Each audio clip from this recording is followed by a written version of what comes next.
सन्दर्भ अर्को। के दलहरू जो छन् राजनैतिक अर्थमा चाहिँ बिहेभियरलले हेर्ने हो भने नेकपा भनेको र राप्रपा भनेको एउटै त हो नि नेपाल। त्यही भएर न नेकपा केपी ओलीले राप्रपाको राजेन्द्र लिङ्गेलाई भोट हालेन भने कारबाही गर्छौँ भनेर निर्देशन दिएको हो नि त। राजेन्द्र महतोको पार्टी र नेकपा एउटै त हो नि, त्यही भएर न उहाँलाई निर्देशन दिएर भोट हालेको हो।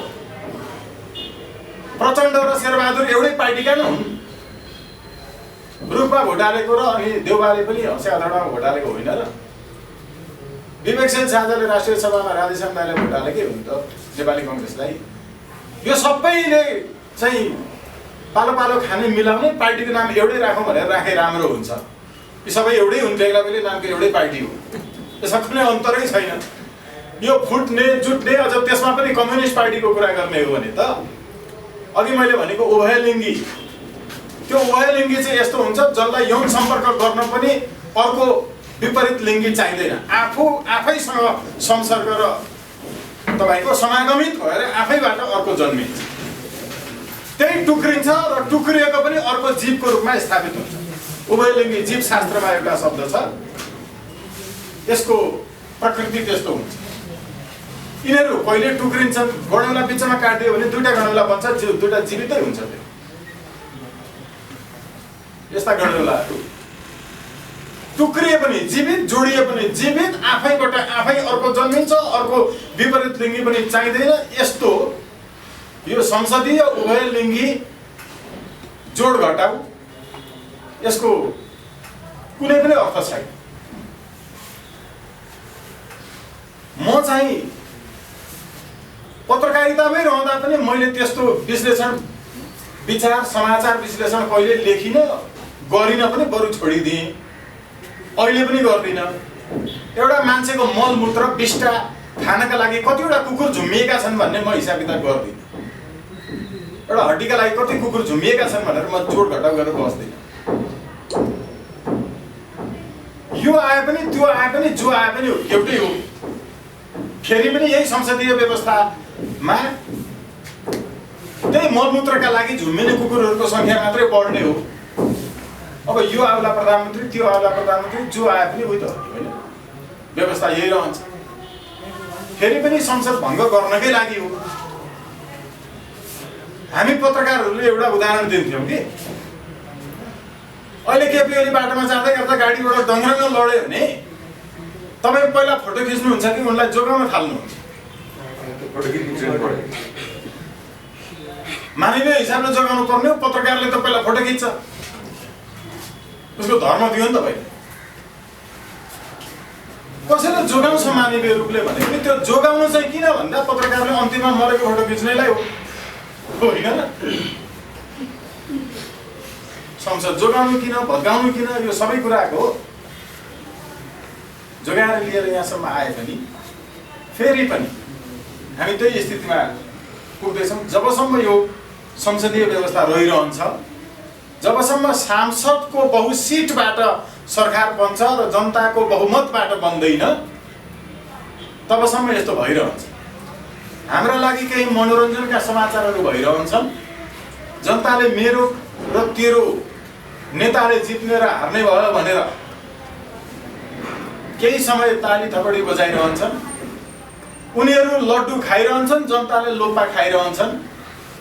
यो यस्तो भइरहन्छ।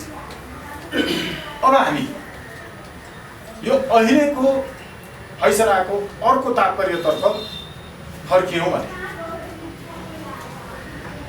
सर्वोच्च अदालतले जे लाग्यो त्यो लाग्यो मात्रै हुँदो रहेछ कि उसलाई लागेपछि लाग्यो। देखि 22 वर्षको सन्तानलाई यो त नाबालकै रहेछ, चित्तमा त्यस्तो लागेकोले ज्यानमारालाई पनि छुट दिँदाखेरि प्रधान न्यायाधीशले पनि हुँदो रहेछ। जबकि चित्तमा लाग्ने कुरा त्यो मुद्दामा र जुन सन्दर्भ त्यहाँ उल्लेख गरेर फैसलामा भनेको छ त्यो चित्तमा लाग्दाखेरि प्रयोग गरिने अवस्था होइन, थिएन, छैन। जेलभित्र भएको मान्छेले त भगाइदिनु हो त हुँदो रहेछ। कानुन बाहेक सबैले नुनको सोझो गर्नु पर्दो रहेछ। कानुनले चाहिँ नुनको सोझो गर्नु पर्दो रहेछ। जहाँ जहाँबाट नुन आएको छ योभन्दा धेरै नबोल्नु भनेको सँगसँगै केही समय अगाडि सिन्धुपाल्चोकको एउटा मुद्दा थियो। त्यहाँ ज्ञानबहादुर माझी भन्ने एकजना लगभग 57 वर्षीय ज्ञानबहादुर माझीको हत्या भएको समाचार आयो। 3 जना व्यक्तिहरूलाई हत्या गरेको समाचार आयो। स्थानीय पत्रपत्रिकामा, युट्युबहरूमा आयो। त्यो समाचार आउने बित्तिकै प्रहरीले पक्राउ गर्यो। एउटै घरका 3 जना मान्छेलाई पक्राउ गरेर लगेर मजाले औषधि गर्यो। अनि हामीले मारेकै हो भनेर भने ती 3 जनाले। कसरी मार्यो भन्दाखेरि मार्यौँ पहिला कुटपिट गरेर अनि बोरामा हालेर मुख बाँधेर अनि खोलामा बगाइदियौँ भनेर भने। अदालतमा मुद्दा पुग्यो। न्यायाधीशले हेरे। सबै हेर्दाखेरि स्वीकारोक्ति छ बयान। उसैले मारेको हो भन्ने स्वीकार गरिसकेपछि जेल पठाइयो। जेल पठाएको 2 महिनापछि त्यो मारिएको भनिएका मान्छे म त जिउँदैछु हो भन्दै जिउँदैछु भन्दै आएर न्यायाधीशले भन्दाखेरि कहाँ यहाँ मिसिल हेर्दा त सबै मरेको देखिन्छ, कहाँ जिउँदो भएको प्रमाण ल्याऊ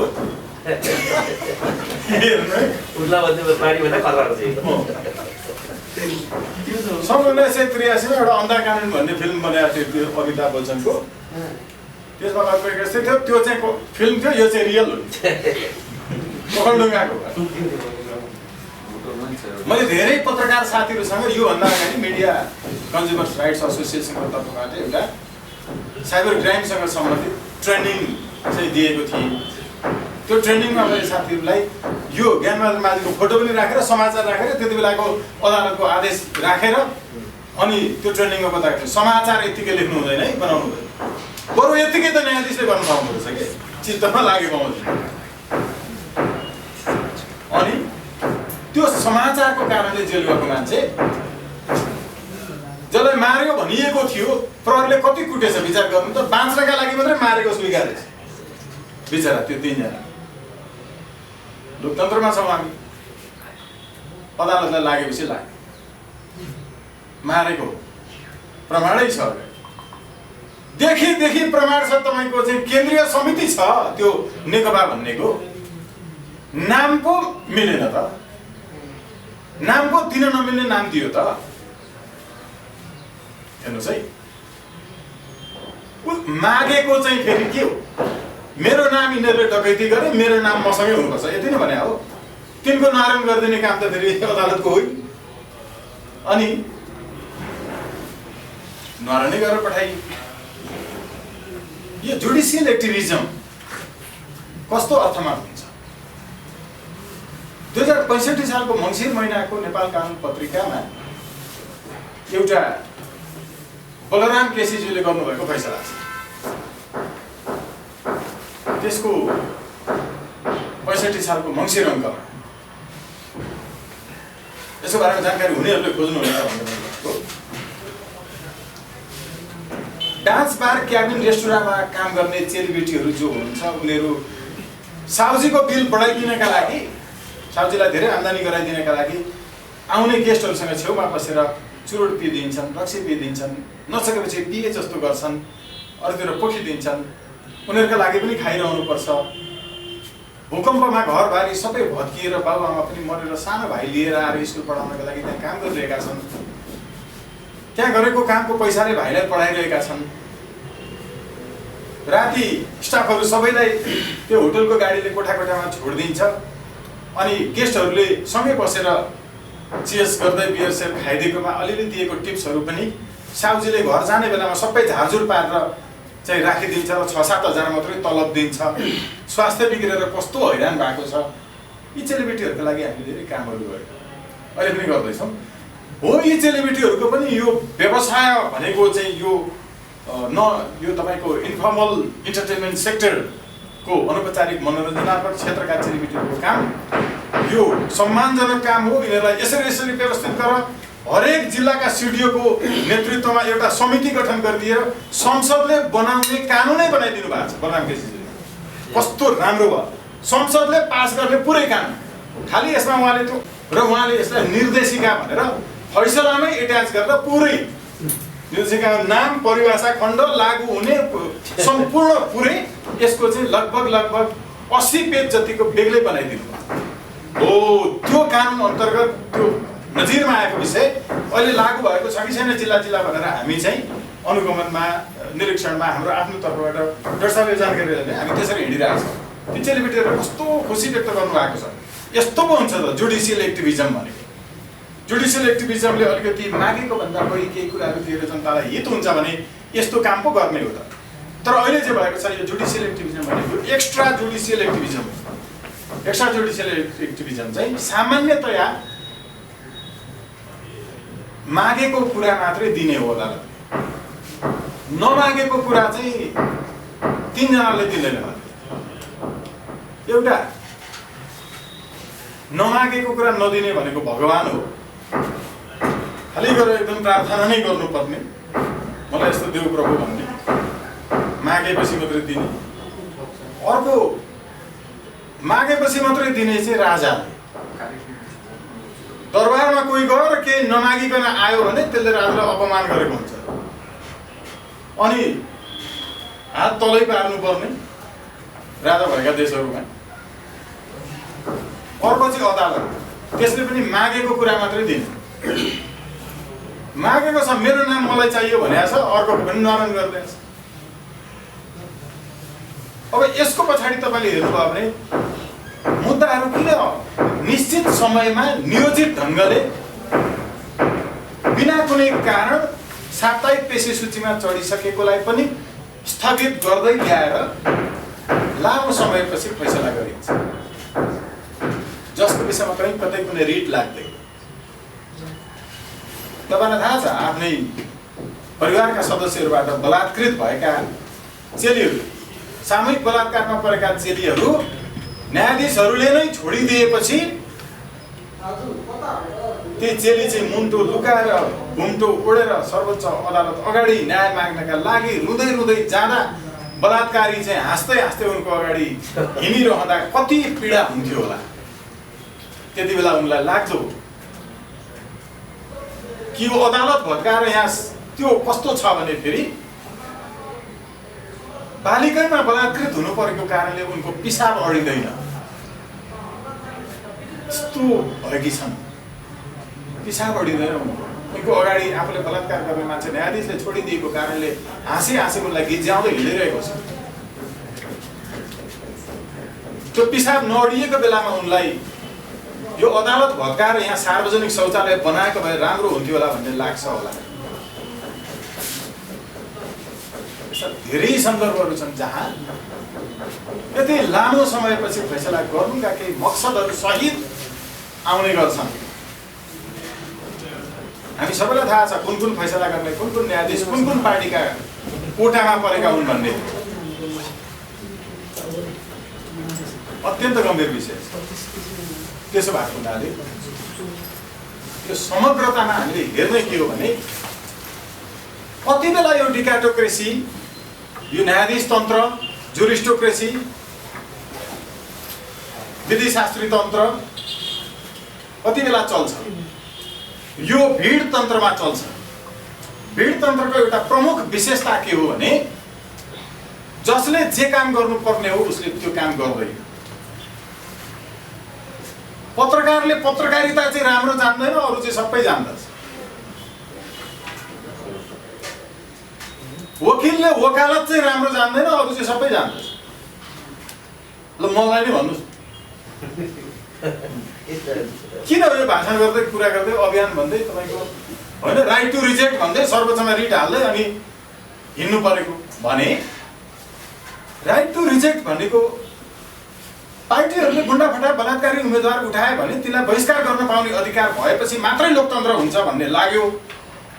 त्यसो त 2008 सालमा प्रधान न्यायालय भयो, 13 सालमा सर्वोच्च अदालत भयो, अहिलेसम्म कोही वकिललाई लागेन।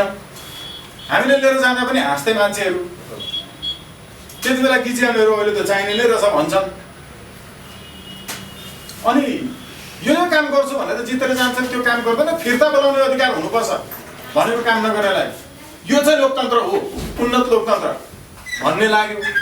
अदालतले ल यस्तो कानुन बनाऊ भनेर निर्देशनात्मक आदेश दियो र पनि मान्दैन त सरकार। अहिलेसम्मका बाबुरामदेखि ओलीसम्म कुनै पनि सरकारले मानेनन्, देउबादेखि हुँदै। अदालत त निमुखाहरू, हामी जस्ता आफ्नो काम आफूले गरेर खाने, वकालत मात्रै गरेर खाने मान्छेहरूले अरू गर्न नपरोस् न, जनताका लागि यो ठिक छ भनेर भन्ने भएपछि अदालतले भनिदिएपछि सरकारले गरोस् भनेर भनेको गर्दै गर्दैन। अब नगरेपछि जनतामा यो कुरो भन्न जानु पर्दो रहेछ। 10 वर्ष अगाडि हामीले चाहिँ इस्टाब्लिस गरेको त्यो प्रिन्सिपल अहिलेसम्म लागू नगरेपछि जानु परेन। यो सबै शासन व्यवस्था राम्रो थियो भने म त वकालत मात्रै गर्थेँ नि। डाक्टर साहबलाई यो सारा कराउँदै हिँडिरहनु पर्थ्यो। एउटा प्रतिष्ठित प्रोफेसर, मुलुक चलाउने मान्छेहरू, उहाँले पढाए बमोजिमको देश चलाउने मान्छे थियो भने कस्ता कपुतहरू जन्माउनु भएको थियो यस्तो कस्तो युनिभर्सिटीमा पढाएर। त्यस कारण आफै हिँड्नुपर्ने स्थिति आएको। उहाँले जे काम गर्नुपर्ने हो, मैले जे काम गर्नुपर्ने हो त्यो काम नगरेर अर्कै काम गरेँ भने जनताले हाइहाइ गर्छ। भिडतन्त्रको यो विशेषता हो है, यो मेरो भनाइ होइन। डाक्टर साहब पढ्नु भएको छ। आइटी फ्रोलोक, संसारको सबभन्दा पहिलो दर्शनशास्त्री, दर्शनशास्त्रको उहाँले चाहिँ दर्शन कोश लेख्नु भएको छ। उहाँले भिडतन्त्रको व्याख्या गर्नुभएको छ। के भन्नुभएको छ भने भिडतन्त्रमा पत्रकार जस्तो हुँदैन, त्यो चाहिँ पुलिस जस्तो छापा मार्दै हिँड्छ ठाउँ ठाउँमा क्यामेरा बोकेर। अनि पुलिस फेरि पुलिस जस्तो हुँदैन, त्यो चाहिँ फिल्मको हिरो जस्तो हुन्छ, फेक इन्काउन्टर गर्दै हिँड्छ र बडुवा पड्काउँछ। त्यसै स्कुलमा भर्खरै बच्चा पुर्याएर आएको दुध लिएर आउँदै गरेको एउटा मान्छेलाई डन भनेर राजधानी जस्तो मुख्य सहरमा फ्याटे गोली हालेर मारिदिनुपर्छ, 25 जनाले समाउन सकिँदैन। यस्तो फेक इन्काउन्टर गर्दै हिँड्छ हिरो पल्टिँदै। यो भिडतन्त्रको विशेषता। अनि न्यायाधीश फेरि न्यायाधीश जस्तो हुँदैन। कानुन र संविधान त न्यायाधीशले पनि मान्नुपर्छ, किनकि संविधान अन्तर्गत शपथ खाएका हुन्छन् न्यायाधीश। त्योभन्दा अगाडि बढेर डिमार्केसन क्रस गरेर फैसला आउँछ र खास गरिकन झ्यालबाट बाहिर हेरेर बाहिरको जुलुस कत्रो छ भनेर फैसला आउँछ। यो भिडतन्त्रको विशेषता। यी जतिले जे गर्छन् यो सबै थोक देखेर शासन चलाउने, सरकार चलाउने प्रधानमन्त्रीलाई पनि के लाग्छ भने सबैहरू सबै फरक फरक हिरोइक ढङ्गले आइरहेछन्। अनि उनी पनि संसदले बनाएको कानुन बमोजिम सरकार चलाउँदैनन्, अध्यादेश मार्फत चलाउँछ। अध्यादेश तन्त्र भन्छ, डिक्रिक्रेसी भन्छ, हुकुमी तन्त्र। त हुकुमबाट शासन चलाउन खोज्छन्, अध्यादेश ल्याएर त्यो पनि फेल खान्छ, सबै फिर्ता लिन्छन् फेरि। तर यो सबैमा चाहिँ के हुन्छ भने जसले भिडतन्त्र यस्तो हुन्छ भनेर देखाउँछ त्यसको चाहिँ विरोध हुन्छ। किनभने त्यो भिडतन्त्रमा राज्यप्रति यस्तो धेरै ठुलो अपेक्षा हुन्छ जनताको, त्यो अपेक्षा पुरा गर्न सक्दैन राज्यले, तर ठुल्ठुला आश्वासन दिएको हुन्छ। अपेक्षा पुरा गर्न नसकेपछि राज्यले गर्नुपर्ने काम नगर्दा अनि पत्रकार प्रहरी जस्तो बनेर जान्छ र जनतालाई अलिकति भए पनि राहत हुने, आहत भएको ठाउँमा अलिकति मलम लगाउने खालको कामहरू गर्छ। प्रहरीले काम गर्दैन अनि त्यहाँ पत्रकार पुगेर चाहिँ हस्तक्षेपकारी ढङ्गले काम गर्छ। अभियन्ता त्यस्तै हुन्छ, हस्तक्षेपकारी ढङ्गले काम गर्छ। तर त्यसप्रति जनताको सदाशयता नै हुन्छ, किनकि राज्यले अपेक्षा पुरा गरेको हुँदैन। तर त्यो अभियन्ताले, पत्रकारले, यो पुलिसले जे काम गरेको हुन्छ त्यो चाहिँ अरूले गरेका अन्यायहरूलाई अलिकति भए पनि हस्तक्षेपकारी ढङ्गले नियन्त्रण गर्नका लागि भूमिका खेलेको हुन्छ। खासमा त्यो काम चाहिँ उसको कानुन विपरीत हुन्छ हो। यसो भनेर अधिवक्ताहरू, विश्लेषकहरू, लेखकहरू पनि बोल्न सक्दैनन्। बोल्यो भने त्यसै गरी ढर्नाचो खोजिहाल्छ। यो भिडतन्त्रको मूल विशेषता हो। र हो यो भिडतन्त्रबाट चलेको मुलुकमा यो डिकाटोक्रेसी, जुरिस्टोक्रेसी हाबी हुन्छ। अहिले कतिपय मान्छेलाई लागेको छ, फिक्रा पनि ठटाइरहेका छन् कि दुईटालाई फुटाइदियो अदालतले। केपीएललाई फुटाउन पनि गाह्रो भएको थियो, अदालतले फुटाइदियो, ढुकै हो। यो सम्पूर्ण कुरा चाहिँ फेरि कहाँ हुन्छ भने संसदीय व्यवस्था भएको मुलुक जहाँ जनताले आफ्नो प्रतिनिधि चुनेका हुँदैनन्, विदेशीले चुनेका हुन्छन्। अहिलेसम्म पनि विदेशीकै प्रतिनिधि हुन्। अझ केपी ओली त नेपालको सबैभन्दा अहिलेसम्मको आधिकारिक रूपमा विदेशीको चाहिँ एजेन्ट हुन्। संसारमा केपी ओली मात्रै यस्तो मान्छे हो जो सरकारको प्रमुख भएर आफ्नै देशको कुनै पनि परराष्ट्र मन्त्रालयको मान्छेलाई पनि थाहा नदिकन राति विदेशी जासुसी संयन्त्रको प्रमुखसँग भेट्छ। एउटा मात्रै केपी ओली हो यो धरतीमै। यस्तो मान्छे एजेन्ट कर्मचारी नभएर को हुन्छ त? उहाँ नै हो। यो प्रमाणै त्यही। त्यसकारण विदेशीहरूले चलाउने यो सम्पूर्ण कुरा चाहिँ अहिलेसम्म त्यो अदालतमा सुरु भएको यो जुरिस्डिक्सन जुन छ यसको अन्त्य संसदीय व्यवस्थाको अन्त्य पछि मात्रै सम्भव छ। त्यसैले हामी अहिलेसम्म व्यवस्थाहरू परिवर्तन भएका छैनन्। व्यवस्था परिवर्तन गर्नतर्फ लाग्नुपर्छ र यसको दीर्घकालिक समाधान चाहिँ आउँछ। हामी दीर्घकालिक समाधानतर्फ लाग्नुपर्छ भन्ने मेरो भनाइ छ। धन्यवाद। अब स्वागतजीले आज निकै राम्रो धेरै दिनपछि निकै राम्रो मन्तव्य दिनुभयो। भर्खरै यो अनलाइन युट्युबरसँग सम्बन्धित एउटा अर्गनाइजेसन नयाँ अर्गनाइजेसन बन्न लागेको थियो। त्यहाँ तारानाथ दालले पनि यस्तै खालको राम्रो अभिव्यक्ति दिनुभएको थियो। अघि हाम्रा पालामा चाहिँ यस्ता खालका राम्रा राम्रा वक्ताहरू जमिनमा हुन्थे, किनभने उनीहरू एउटा आदर्श र प्रतिबद्धताको लागि त्यहाँ थिए। कानुन व्यवसायी भने पनि त्यही कुरा थियो, राजनीतिक कर्मी भने पनि त्यही कुरा थियो, बौद्धिकहरूको कुरा पनि त्यही थियो। बिसी मल्ल भनेपछि हाम्रो शिर झुक्थ्यो, गणेश राज शर्मा भनेपछि मलाई खुट्टामा ढाउनु मन लाग्थ्यो, कुसुम श्रेष्ठ भनेपछि राम्रो राम्रो किताब लेख्ने, खालि उहाँ एउटा कानुन व्यवसायी मात्रै हुनुहुन्न थियो, राम्रो लेखक पनि हुनुहुन्थ्यो उहाँ। अब मुकुन्द रेग्मी पनि हुनुहुन्छ। पछिल्लो चरणमा हाम्रो प्रकाश पोस्ती भने पनि, भरतराज उप्रेती भने पनि कस्तो राम्रो लेखक हुनुहुन्थ्यो बिचरा। उहाँलाई सर्वोच्च अदालतको न्यायाधीश बनाइएको थियो, पछिबाट खेलखाल भयो, उहाँले आत्महत्या गर्नुभयो। राम्रा मान्छेहरूले आत्महत्या गर्नुपर्ने देश हो यो। अब अहिले चरित्र हत्याको चरणमा छ त्यो। अन्तोगतवा चरित्र हत्याले पनि मानिसलाई आत्महत्यामा पुर्याउँछ भन्ने कुरा प्रष्टै छ। यो प्रवृत्ति जो हामीले पालेर राखेका थियौँ त्यसपछि हाम्रो समाज अनेक अभिशापबाट पीडित हुन अभिशप्त भएको छ। अघि स्वागतजीले प्रहरीको कुरा गर्नुभयो, अरू कुराहरू गर्नुभयो। उर्लाबारीमा जुन घटना भएको थियो, त्यहाँ युवा मारिए।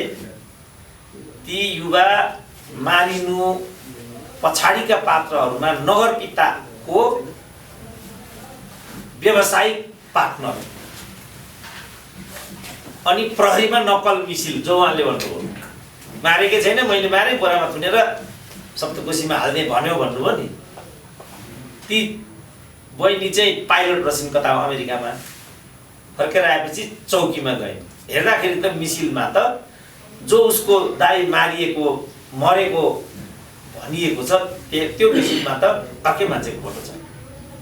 त्यसपछि घटनाले अर्को रूप लियो। लगभग अब तिनीहरू चाहिँ कानुनको कटघरामा आउने जस्तो सङ्केत प्रभावकारी रूपमा देखा परिरहेको यस्तो छ। अन्यक्रमै यस्ता घटनाहरू छ्यास्छ्यास्ती छन्। त्यो सन्दर्भमा हामी आजको विषयमा आइरहेका छौँ। फेरि आजको विषय कस्तो छ भने, आजको विषयलाई नै जोडेर आजको मुख्य वक्ताको रूपमा हाम्रो सम्वाद चौतारीले चाहिँ ऋषि कट्टेललाई निम्तो दिएको। पछि हामीलाई पनि राजनीतिक विश्लेषक भनेर, मलाई कानुन विश्लेषक भनेर स्वागतजीलाई बोलाएको। अब उहाँ नै लापत्ता हुनुहुन्छ। हामी उहाँलाई न्याय दिन यो सब गरिरहेछौँ, उहाँको त्यस्तो खालको छ। मेरो विचारमा यो कारणले नै उहाँहरूले न्याय नपाउनु भएको र यस्तो सोचलाई न्याय दिनु पनि मैले लेख्दा अनर्थ हुन्छ। र यो खेलखालको विषय थियो भन्ने कुरा प्रष्टै छ। हामीले सत्य मान्ने कि नमान्ने यो मात्रै कुरा बाँकी छ। कति साथीहरू ऋषि कट्टेलले न्याय पाएको भनेर प्रसन्नता पनि व्यक्त गर्छन्। यो ठुलो भ्रम हो। उहाँले न्याय पाउनु भएको होइन, अर्को पक्षलाई केही चिज दिनुपर्ने थियो तोहफा, त्यसको फल मात्रै उहाँले पाउनु भएको। उहाँ प्रसन्न हुनुहुन्न भन्ने कुरा उहाँको आजको अनुपस्थितिले पनि देखाउँछ। यो कुरा उहाँ पनि त्यो खेलखालमा हुनुहुन्छ कि यसलाई चाहिँ कस्तो क्रेसी भनिन्छ अर्को स्वागतजीले अर्को कार्यक्रममा त्यो चाहिँ प्रश्न पार्नु होला अनेकौं क्रेसीको बारेमा आज उल्लेख गर्नुभयो यो कस्तो क्रेसी हो जस्तो हाम्रो एउटा राजदूत थियो अमेरिकामा धेरै वर्ष अगाडि यहाँ उपस्थित भएका सबै पत्रकार भाइहरूको जन्म हुनुभन्दा अगाडिको कुरा हो यो एउटा राजदूत थियो त्यो राजदूतले एउटा बुक स्टोरमा गएको एउटा किताब देखेछ झ्यापै त्यो किताब उनले चाहिँ गोजीमा हाल्यो गोजीमा हालिसकेपछि अब ऊ कहाँ दूरदराज कहीँ पहाडमा जन्मेको थियो होला अमेरिकामा यन्त्र आइसकेको छ त्यो रेकर्ड बन्छ सीसीटीभी छ भन्ने एकाउलाई भएन जबरजस्ती गरेर ऊ बाहिर जान खोज्यो त्यो जबरजस्ती बापत ऊ सजायको भागी बन्यो त्यसको लामो पैली छ त्यो कुरातिर म जान्न एउटा कुरा मात्रै यहाँ भन्न चाहन्छु किन राजदूत भइसकेको मान्छेले पनि $100 किताब चोर्यो होला त भन्दा क्लिप्टोमानिया भन्ने एउटा रोग हुन्छ अरे त्यो रोग लागेपछि चाहिँ कुनै चिज देख्ने बित्तिकै चोरु चोरु लागिहाल्छ किताब देखे पनि चोरु चोरु लाग्ने चम्चा देखे पनि काँटा देखे पनि चोरु चोरु लागिहाल्ने यस्तो हुन्छ अरे त मानिसहरुमा एउटा एउटा रोग हुन्छ मानिसहरुमा एउटा एउटा व्यथा हुन्छ त्यसले पनि कहिलेकाहीँ मानिसहरुले अन्टसन्ट गरिराखेका हुन्छन् अब यो जो नेकपा दर्ता प्रकरणबाट उत्पन्न भएको परिवेशले नेपालको राजनीतिमा उल्लेखनीय एउटा भिन्नता ल्याएको र यसले पार्ने प्रभावको विषयको बारेमा अलिकति प्रकाश पारौँ भन्ने कुरा भइरहेको छ हामी कहाँ एउटा उखान छ चित्रबहादुर दाइले भन्नुपर्ने मैले भन्नुपर्ने भयो किनभने उखानको एक्सपर्ट त उहाँ नै हो नेपालमा ओल्लो घरको नरे पल्लो घरमा सरे भन्ने यहाँ कोही नरे छ भने फेरि मलाई माफ गर्नु होला है उहाँलाई भने होइन त्यो नेपाली उखान हो यो जुन पल्लो घरको नरे भनेको चाहिँ पेप्सी कोला के कोला अरे यहाँ पत्रको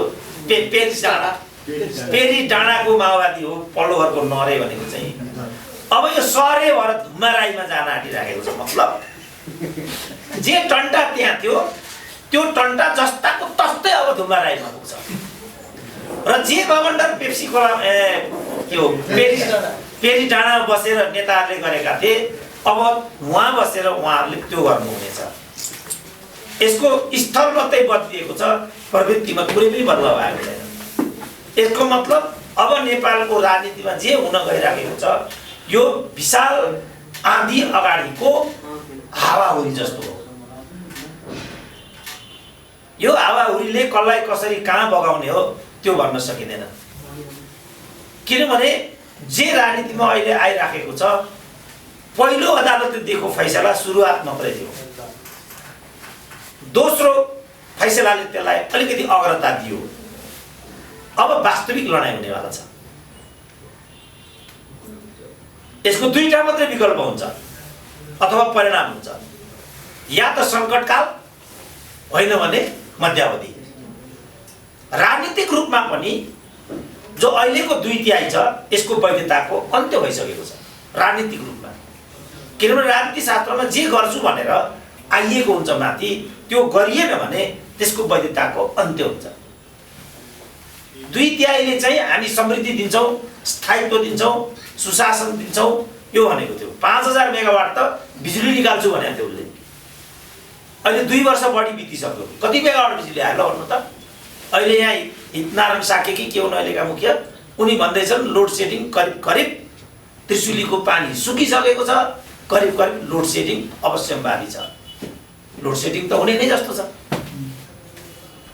अब भारतबाट थप 200 मेगावाट बिजुली ल्याइएको छ साथीहरुलाई त्यो थाहा छ कि थाहा छैन यदि नेपालमा विद्युत उत्पादन भइरहेको हुन्थ्यो भने त्यो आपूर्तिको त्यो आयातको कुनै पनि अर्थ हुँदैन थियो उता एमसीसी चाहिँ यो विद्युत निर्यात गर्नको लागि भनिएको छ यस्ता कुराहरु यहाँ भइरहेका छन् त्यसो भएको हुनाले अब मलाई चाहिँ के अहिले लागिराखेको छ भनेदेखि यो वैधताको अन्त्य भएको हुनाले सँगसँगै अहिलेको संविधानमा मध्यावधि सम्बन्धी कुनै पनि परिकल्पना गरिएन किनभने हामीले पटक पटक मध्यावधिको झन्झट बिहोर्नु पर्यो त्यसले गर्दा हामीलाई धेरै नै तनाव हो अपव्यय हो समय खर्च भयो भन्ने हिसाबले संविधान निर्माताहरूले संविधानमा मध्यावधिको परिकल्पना गरेनन्।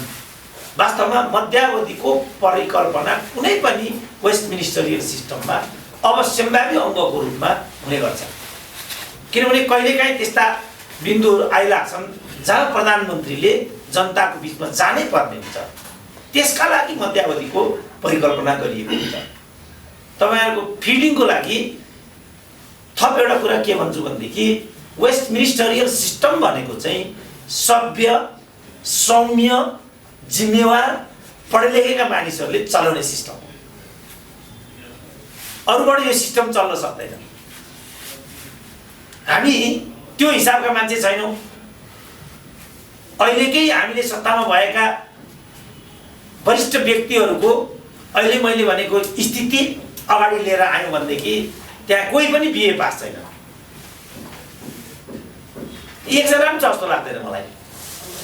अर्थमन्त्रीको कुरा त्यही छ, परराष्ट्र मन्त्रीको कुरा त्यही छ, प्रधानमन्त्रीको कुरा त्यही छ, राष्ट्रपतिको कुरा त्यही छ, मलाई लाग्छ उपराष्ट्रपतिको कुरा पनि त्यही छ। 5 जना त यो भइसक्यो। त यो ल्याकतको मान्छेले वेस्ट मिनिस्टरियल सिस्टमलाई अक्षरशः कार्यान्वयन गर्नै सक्दैन। किनभने वेस्ट मिनिस्टरियल सिस्टमको मर्म नै अर्को छ। त्यो मर्म भनेको 3टा कुरामा आधारित हुन्छ: जवाबदेहिता, पारदर्शिता, योग्यता क्रम। यो 3टा कुरा माइनस त्यो वेस्ट मिनिस्टरियल सिस्टम हुँदैन। र अहिले जुन सिस्टम हामीले अभ्यास गरेका छौँ त्यो वेस्ट मिनिस्टरियल होइन, यो मोबोक्रेसी हो। अघि मैले लुटतन्त्रको के हुन्छ परिभाषा, जसलाई भिडतन्त्र भन्नुभयो उहाँले, त्यो कस्तो हुन्छ र त्यहाँ के गरिन्छ भन्ने कुरा उहाँले प्रश्न पार्नुभयो। अब पेरिस डाँडामा जे द्वन्द्वहरू हुन्थे ती द्वन्द्वहरू धुम्बा राईमा हुनेछन्। अल्पमत र बहुमतको कुरा त्यहाँ पनि हुनेछ। केपी ओलीलाई टपल डाउन गर्नुपर्छ भन्ने कुरा मूल प्रवाहको विषय बन्नेछ। हामीले स्थायित्व पनि पाउने छैनौँ, सुशासन पनि हुने छैन, स्थिरता पनि देखा पर्दैन। यो त हाम्रो जनादेश, हाम्रो मतादेशको मर्म होइन। हामीले एउटै शर्तमा संसद पुनर्स्थापनाको कुरालाई बरु ओके भनिदिएका थियौँ। त्यो चाहिँ के भने चुनावी कारणले हामी थप ध्रुवीकरणमा जान्छौँ, नयाँ नयाँ समीकरणहरू हुनेछन्, चुनावी हिंसा हुनेछ, भाइ छोराहरूको ज्यान जानेछ, त्यहाँ फेरि मर्ने ज्यान जाने हुने त सर्वसाधारण के हो। यत्रो जनयुद्ध हो, ठुलो तहको न नेता न नेताको परिवारजन, अपवाद बाहेक उनीहरूको त्यसमा केही पनि क्षति भएको छैन। 17,000 मान्छे मरेका छन्। को त तिनीहरू? कहाँ छन् तिनीहरू अहिले? तिनका परिवारजनहरू, शहीद परिवारहरू, शहीदका पत्नीहरू कहाँ छन् अहिले तिनीहरू? मैले त डे 1 मा भनेको थिएँ यो प्रवृत्ति राम्रो हुँदैन। उहाँहरूले मान्नु भएन। आफ्नो सहर पर्दासम्म यो कुरालाई उहाँहरूले प्राधान्यता दिनु भएन। जब आफ्नो सहर पर्न थाल्यो त्यसपछि दिदीबहिनीको लुगा उचाल्नेतिर उहाँहरू जान्थे। यो हदमा आयो राजनीति।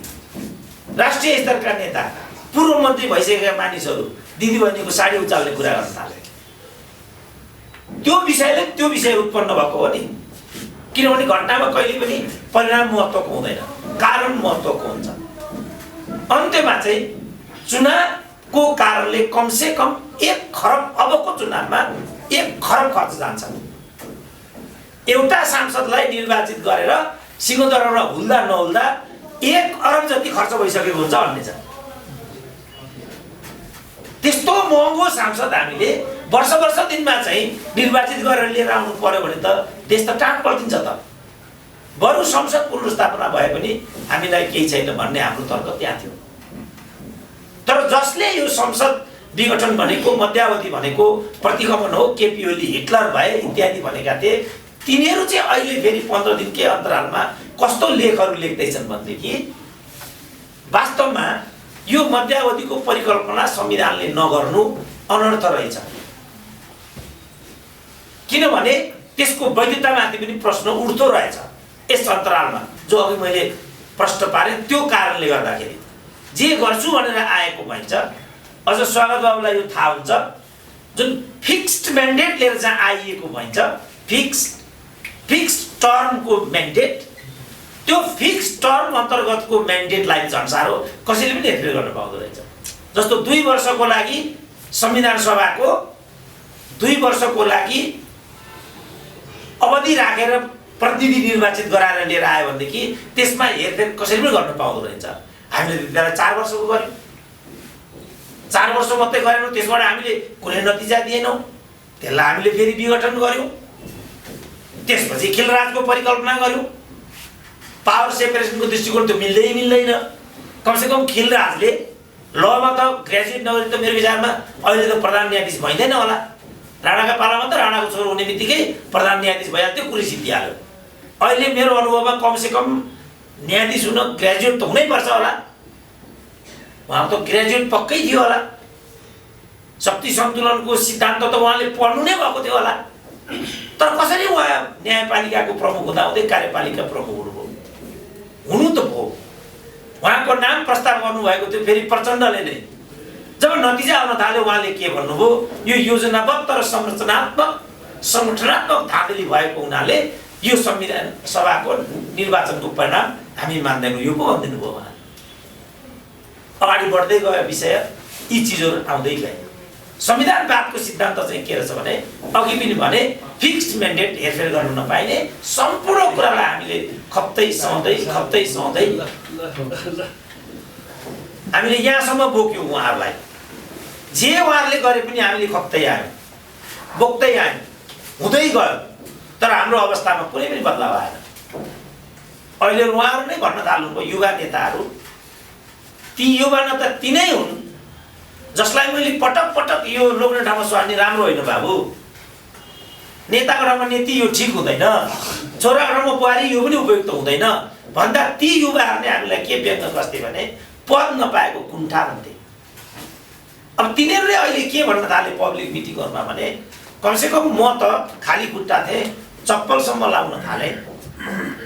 62-63 को जनआन्दोलन अथवा 45, 47, 46, 47 को जनआन्दोलनमा जे भिडको भागदौड भएको थियो, भागदौड हुँदाखेरि रत्न पार्कमा जे चप्पलहरूको डङ्गुर भेला परेको थियो, त्यसबाट त्यो आन्दोलन चप्पल लगाउनेहरूले गरेको भन्ने कुरा पुष्टि हुन्छ। तर ती चप्पल लाउनेहरू आजसम्म पनि जुत्तामा रूपान्तरित हुन सकेनन् भनेपछि हामीले कस्तो क्रान्ति गरेका हौँ त भन्ने प्रश्न उठाउन थाल्यो। आधारभूत वर्गमा परिवर्तनको प्रतिफल पुगेन भने त्यस परिवर्तनको कुनै पनि अर्थ हुँदैन। र हाम्रो समाजमा अहिले पनि आधारभूत बदलाव छैन, किनभने कल कारखाना उद्योग, कृषि उत्पादन र मेसिनीकरण र कृषकको बजारको ग्यारेन्टी बिना हाम्रो आर्थिक पद्धतिमा बदलाव आउन सक्दैन। यहाँ त उखु कृषकहरूको मूल्य भुक्तानी नभएको आज 10 वर्ष भइसक्यो। किसानले आशा चप्पु मागेको होइन नि, उसको लगानी परेको वस्तुको भुक्तानी लुम्बिनी प्रदेशको नेपाली काङ्ग्रेसको संसदीय दलको एउटै उपनेताले मात्रै त्यो उखुको 22 करोड रकम रोकेर राखेको छ। यहाँ जति पनि काठमाडौँमा बनेका 1-2 ठेक्का पट्टा अन्तर्गतका संरचनाहरू छन्, ती सबै संरचना मध्ये एउटा संरचनाको घरपट्टि प्रचण्ड,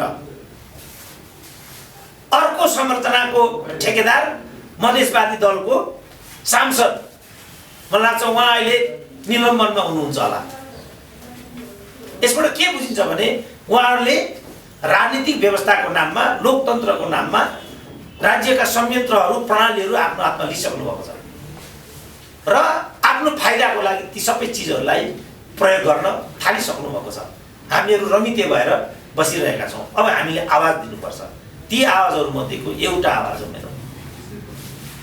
मलाई नै राजदूत हुन नपाएको कुण्ठा भनिदिए। मलाई थाहा छैन बजारमा राजदूत कसरी भइन्छ, प्रश्न बारेमा रघु पन्तले कसरी सांसद भइन्छ। अब के भन्न बाँकी छ? कमान सिंह लामाको 2.5 करोडको जुन सेयरको कुरा थियो त्यो के को पैसा थियो? यहाँ ऋषि कटेलजी हुनुहुन्छ, जीवनभर कम्युनिस्ट आन्दोलन बिताउनु भयो, उहाँलाई थाहा होला 2.5 करोड पैसा कति हुन्छ भनेर। मैले युनिभर्सिटीमा 37 वर्ष पढाएँ, आज मसँग 10 लाख छैन। अनि कमान सिंह लामाले चाहिँ 2.5 करोडको ठेक्का सेयर कसरी सुसुन कर्मचारीलाई दिन सके त? त्यसकारण मेरो पीएचडी को निष्कर्ष के थियो भने उहाँहरू एकरती कम्युनिस्ट छैनन्, उहाँहरू वाममार्गी बौद्धिक मात्रै हो जो पद र प्रतिष्ठाको लागि यो धन्दा गर्नुहुन्छ। मेरो निष्कर्ष यो थियो। त्यसपछि उहाँहरूले नै मलाई आउट गरिदिनु भयो। उहाँहरू भन्नाले आन्दोलनै गरी व्यक्ति होइन। तर हामीले भन्न बाँकी राखेको छैन, अध्यापनको, अनुसन्धानको र अन्य हाउभावबाट पनि यहाँ फटाइ भएको छ। यहाँ राजनीतिलाई पेसा बनाइएको छ र पेसा मार्फत कमाउने यस चिजलाई नेपालमा राजनीति भनिएको छ, जो होइन। राजनीति भनेको चाहिँ समाज बदल्ने प्रक्रिया नै हो र हाम्रो समाज बदलिएको छैन। अहिले पनि छुवाछुत छ, अहिले पनि जातपात छ, अहिले पनि दिदीबहिनीहरू हेपिएका छन्, उनीहरूलाई बोक्सीसम्म भनिएको छ, अरू विकृति विसङ्गतिहरू पनि छन्। बरु राजाहरूले उल्लेखनीय मात्रामा पूर्व पश्चिम राजमार्ग बनाए, पृथ्वी राजमार्ग बनाए, कोदारी राजमार्ग बनाए, कागज कारखानाहरू खोले, जुत्ता कारखानाहरू खोले, सिमेन्ट कारखानाहरू खोले। अब मैले यो भने होइन, प्रतिगामी भनेको यही हो भन्ने छन् तल। त्यसो भने को चाहिँ क्रान्तिकारी हो त? उद्योग खोल्ने चाहिँ प्रतिगामी। आज पूर्व पश्चिम राजमार्ग नभएको भए मेचीको नेपाली र महाकालीको नेपालीको बिचमा सम्पर्कको सेतु नै बन्दैन थियो। मलाई राम्रोसँग थाहा छ, 2045 सालमा म डोटीमा छिर्थे, नेपालगञ्जबाट इन्डियातिर छिरे। रातभरि नाइट ट्रेन हिँडिसकेपछि म गौरी फन्टा पुगेँ। गौरी फन्टाबाट धनगढी उक्लेर म जहाज चढेर माथि डोटी गएँ। 45 सालको कथा म भन्दैछु। 45 सालसम्म हाम्रो पूर्व पश्चिम लिङ्क नेपालगञ्जसम्म मात्रै थियो। 45 सालसम्मको कुरा। त्यहाँभन्दा उता हाम्रो लिङ्कै थिएन, त्यति टाढा थियौँ हामी। बाटोघाटो बनेका थिएनन्, अविकास थियो भन्ने कुरा अर्कै हो, तर हाम्रो परनिर्भरता त्यस्तो थियो। मैले इङ्गित गर्न खोजेको कुरा चाहिँ हामीले हरेक कुरामा अहिले तपाईँले अहिले फेरि त्यो प्रतिगामी भन्छन्। अब अन्तिमतिर आउँछु म। अब ऋषिजी आउनुभयो, उहाँले लिनुहुन्छ मञ्च, उहाँको लागि पनि अलिकति लम्ब्याएको मैले। राष्ट्र ब्याङ्कको तथ्याङ्क अनुसार 2007 सालको दशकमा नेपालको भारतसँगको व्यापारिक डिपेन्डेन्स 95% थियो 2007 मा। 2012 मा यो बढेर 98% पुग्यो। 2046 सालमा पञ्चायतले यसलाई घटाएर 30 मा ल्यायो। 2077 सालमा फेरि अहिले त्यो 85 पुगेको छ। लोकतन्त्रको सुदृढीकरण र सुनिश्चयको लागि आर्थिक सबलीकरण अनिवार्य हुन्छ। किनभने लोकतन्त्र भनेको अभिव्यक्तिको स्वतन्त्रता र दल खोल्न पाउने स्वतन्त्रता मात्रै होइन। सँगसँगै लोकतन्त्र भनेको आर्थिक र सांस्कृतिक अधिकारको सुनिश्चितता पनि हो। उद्योगहरू खोल्यो भने मात्रै भाइ छोराले अवसर पाउँछन्, रोजगारी पाउँछन्। दिदीबहिनीहरूले विदेशी बजारमा बेचिनु पर्दैन। अहिले पनि बजारमा कमसेकम 250 दिदीबहिनीहरू अनिश्चित गर्व लिएर पेट देखाएर हिँडिरहेछन् उनीहरू बजारमा। नेपालीहरूलाई लज्जाबोध हुनुपर्ने आफ्ना दिदीबहिनीहरूलाई बजारमा पठाएर जुगामा ताउ लगाउने र म मन्त्री भए भन्नलाई लज्जाबोध हुनुपर्ने उनीहरूलाई, तर गौरवबोध भएको छ उनीहरूलाई। अब युवा वर्ग बोल्दैन, रिटायर प्रोफेसर भए पनि मैले कम्मर गर्नु परेन। त्यही पनि सुरेन्द्र केसी कम्मर मचाउँछ भन्छन् फेरि लुवाङ्गेहरू बजार। यो के भइरहेछ देशमा? ऊ लाचार छ, ऊ बोल्दैन, म कसिनु परेन। पटुका बाँधेको छैन, कम्मर त मस्काउनु परेको नि, के गर्छ? यो हो मैले कडी कडाउ गर्नुको पछाडि यो रात छ। यो रातुत हुने खेल होइन, यसरी रातुत भइँदैन। रातुत हुने हो भने त खड्गोलीको लुङ्गी समात्नुपर्छ, भइहाल्छ। जाबो रातुत को भएन नेपालमा? रातुत को भएन मन्त्री? ल भन्नु त। मणि थापा मन्त्री भइसके। रोसा बाबु त रातुत पनि खानुहुन्न होला। होइन, कसरी खानु कुर्दैन मान्छेले मलाई। अब मर्ची मान्छे होइन भने त्यो हो रहेछ त भनिहाल्छ नि। फेरि त म पनि बुझ्छु नि बाबा, दिए पनि खानु भएन नि मैले। अब त अब ऋषिजी नै प्रधानमन्त्री हुनुभयो भने त भन्न सक्दिनँ, नत्र त कसरी भइएला। त्यसो भएको हुनाले पद्धतिको लागि, युवाहरूको लागि, समाजको लागि हामीले आवाज दिन खोजेको। जिन्दगीभरि जागिरमा समय व्यतीत गरियो, अब रिटायर भइयो, अब कमसेकम 5 वर्ष देश जनतालाई दिउँ न।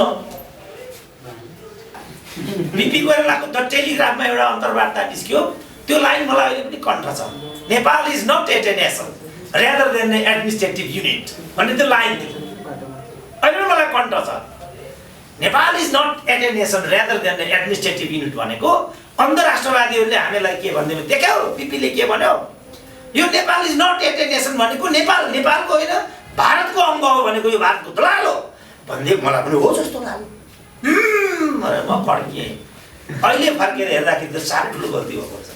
त्यो त के रहेछ भने नेपाल राज्यको रूपमा नेसनको रूपमा अगाडि बढिसकेको छैन, खालि एउटा प्रशासनिक इकाइको रूपमा त छ, तर यो एउटा विकसित राष्ट्रको बाटोतर्फ अग्रसर भएको छैन पो भनेको रहेछ बिपी कोइरालाले त। त्यो बुझ्नलाई मैले पहिला पार्टी छोड्नु पर्यो, झन्डै विचार छोड्नु पर्यो, अनि मात्रै मुक्त भयो मेरो दिमाग। स्वतन्त्र दिमागबाट हेर्दाखेरि त चिज अर्कै देखियो। नेताहरूले हामीलाई दुरुपयोग गर्दा छन् भन्ने कुरा मैले त्यस दिन थाहा पाएँ। परिणाम आज म यो ठाउँमा छु, होइन भने म पनि एउटा झोले हुन्थेँ, राजदूत हुन्थेँ, मस्ती गरेर कालो गाडी चढेर भाइहरूलाई केटा भन्दै हप्काउँदै हिँड्थेँ। ती युवाहरूले तर मलाई थुन्दै थिए, हेर त आयो दलाल भनेर। त्यसबाट उन्मुक्ति लिनको लागि पो म यो बाटोमा छु त। राजदूत हुनको लागि त मलाई थाहा छ कसरी राजदूत भइन्छ भन्ने कुरा, यो कुरा थियो। त्यसकारण मेरो अन्तिम निष्कर्ष के होला जस्तो मलाई लाग्छ भने यो समीकरणको खेल फेरि दोहोरिन्छ। अब नेकपा भित्र यो जुन एमाले नेकपा छ त्यहाँ अल्पमत र बहुमतको खेल बढ्छ। माओवादीले एमालेको समर्थन फिर्ता लिन्छ, समीकरणका खेलहरू फेरि अगाडि आउँछन् र नेपालीहरू फेरि जुट्छन्, फेरि भेट्छन् र हाम्रो सबै समय साधन स्रोत त्यसैमा खर्च हुन्छ। करिब करिब हामी बर्बादीको निकटतिर अब पुग्दैछौँ। सक्छौँ भने हामी यसलाई रोकौँ। यो समीकरणको खेल नखेल, राजनीतिको यो व्यवसायीकरण रोक, हामीलाई झन्झट नदेऊ। तिमीले धेरै गर्यौ, योभन्दा बढी नगर। हामी सक्छौँ भने यो आवाज दिउँ। मलाई किन यो पनि हामीबाट होला जस्तो मलाई लाग्दैन। एउटा मबाट यो सम्भव छैन। मेरो ढाडमा पोटुका पनि ढालिसकेँ म, मेरो ढाडमा कुप्री परिसक्यो। अब यी भित्रबाट पनि भनेर दिनको 5 वटाले कुट्छन्। नेताको थप्पड, यी 5 वटाको थप्पड, समाजको थप्पड, परिवारलाई केही दिन सकिन त्यहाँको किचकिच, कति थाम्न सक्छ एउटा मान्छेले? सम्भव छैन। तर म एउटा सन्देश के दिन चाहन्छु भने गल्ती बढेको बढी छ हामीबाट। हाम्रा नेताहरूले हामीलाई दुरुपयोग गरेकै छन्। यिनीहरूले यो राजनीति गरेको होइन, यो व्यवसाय हो। यो नेतृत्वबाट नेपाली समाजले कुनै पनि राहत अर्को 100 वर्ष पनि सम्भव छैन। त्यसकारण एउटा इमरान खानको अनिवार्यता आजको विषय हो। यो गर्न सक्यौँ हामीले देशलाई धान्यौँ, यो गर्न सकेनौँ हामी सक्यौँ। मैले देखेको र जानेको नेपाल यति मात्रै हो। डाक्टर साहब अलिकति स्पष्ट पार्नुभयो। सुरुमै भन्नुभयो कि सङ्कटका ती मध्यावधि भन्नुभयो होइन? हजुर। अहिले पछिल्लो यो 1-2 दिनभित्रमा के विश्लेषण र चर्चा मान्छेले अनुमान गर्न थालेका छन् भने अब भारतको इन्ट्रेस्टमा सरकार बन्दैछ, नेपाली कङ्ग्रेस माओवादी र जसपा बिचमा सरकार बन्ने, त्यसको नेतृत्व चाहिँ बाबुराम भट्टराईले गर्ने भन्ने अनुमान र प्रक्षेपणहरू भइरहेको छ। यस्तो हुने सम्भावना देखिन्छ कि देखिँदैन?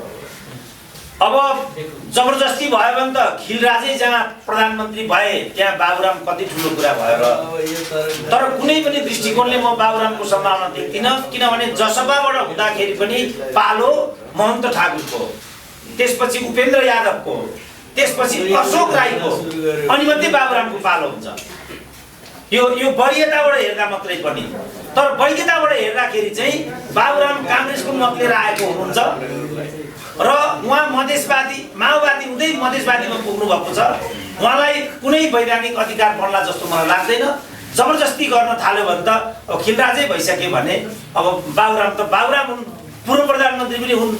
तर यदि एउटा स्वाभाविक प्रक्रिया अन्तर्गत हेर्ने हो भने अब त्यसलाई प्रधानमन्त्री भयो, जो भारतको पनि तपाईँले नाम लिनुभयो, झन् त्यससँग पनि नजिक राखेर हेर्ने हो भनेदेखि त प्रधानमन्त्रीको पालो महन्त ठाकुरको हो र त्यो सहज बाटो पनि हो र सहज व्यक्तित्व पनि हो।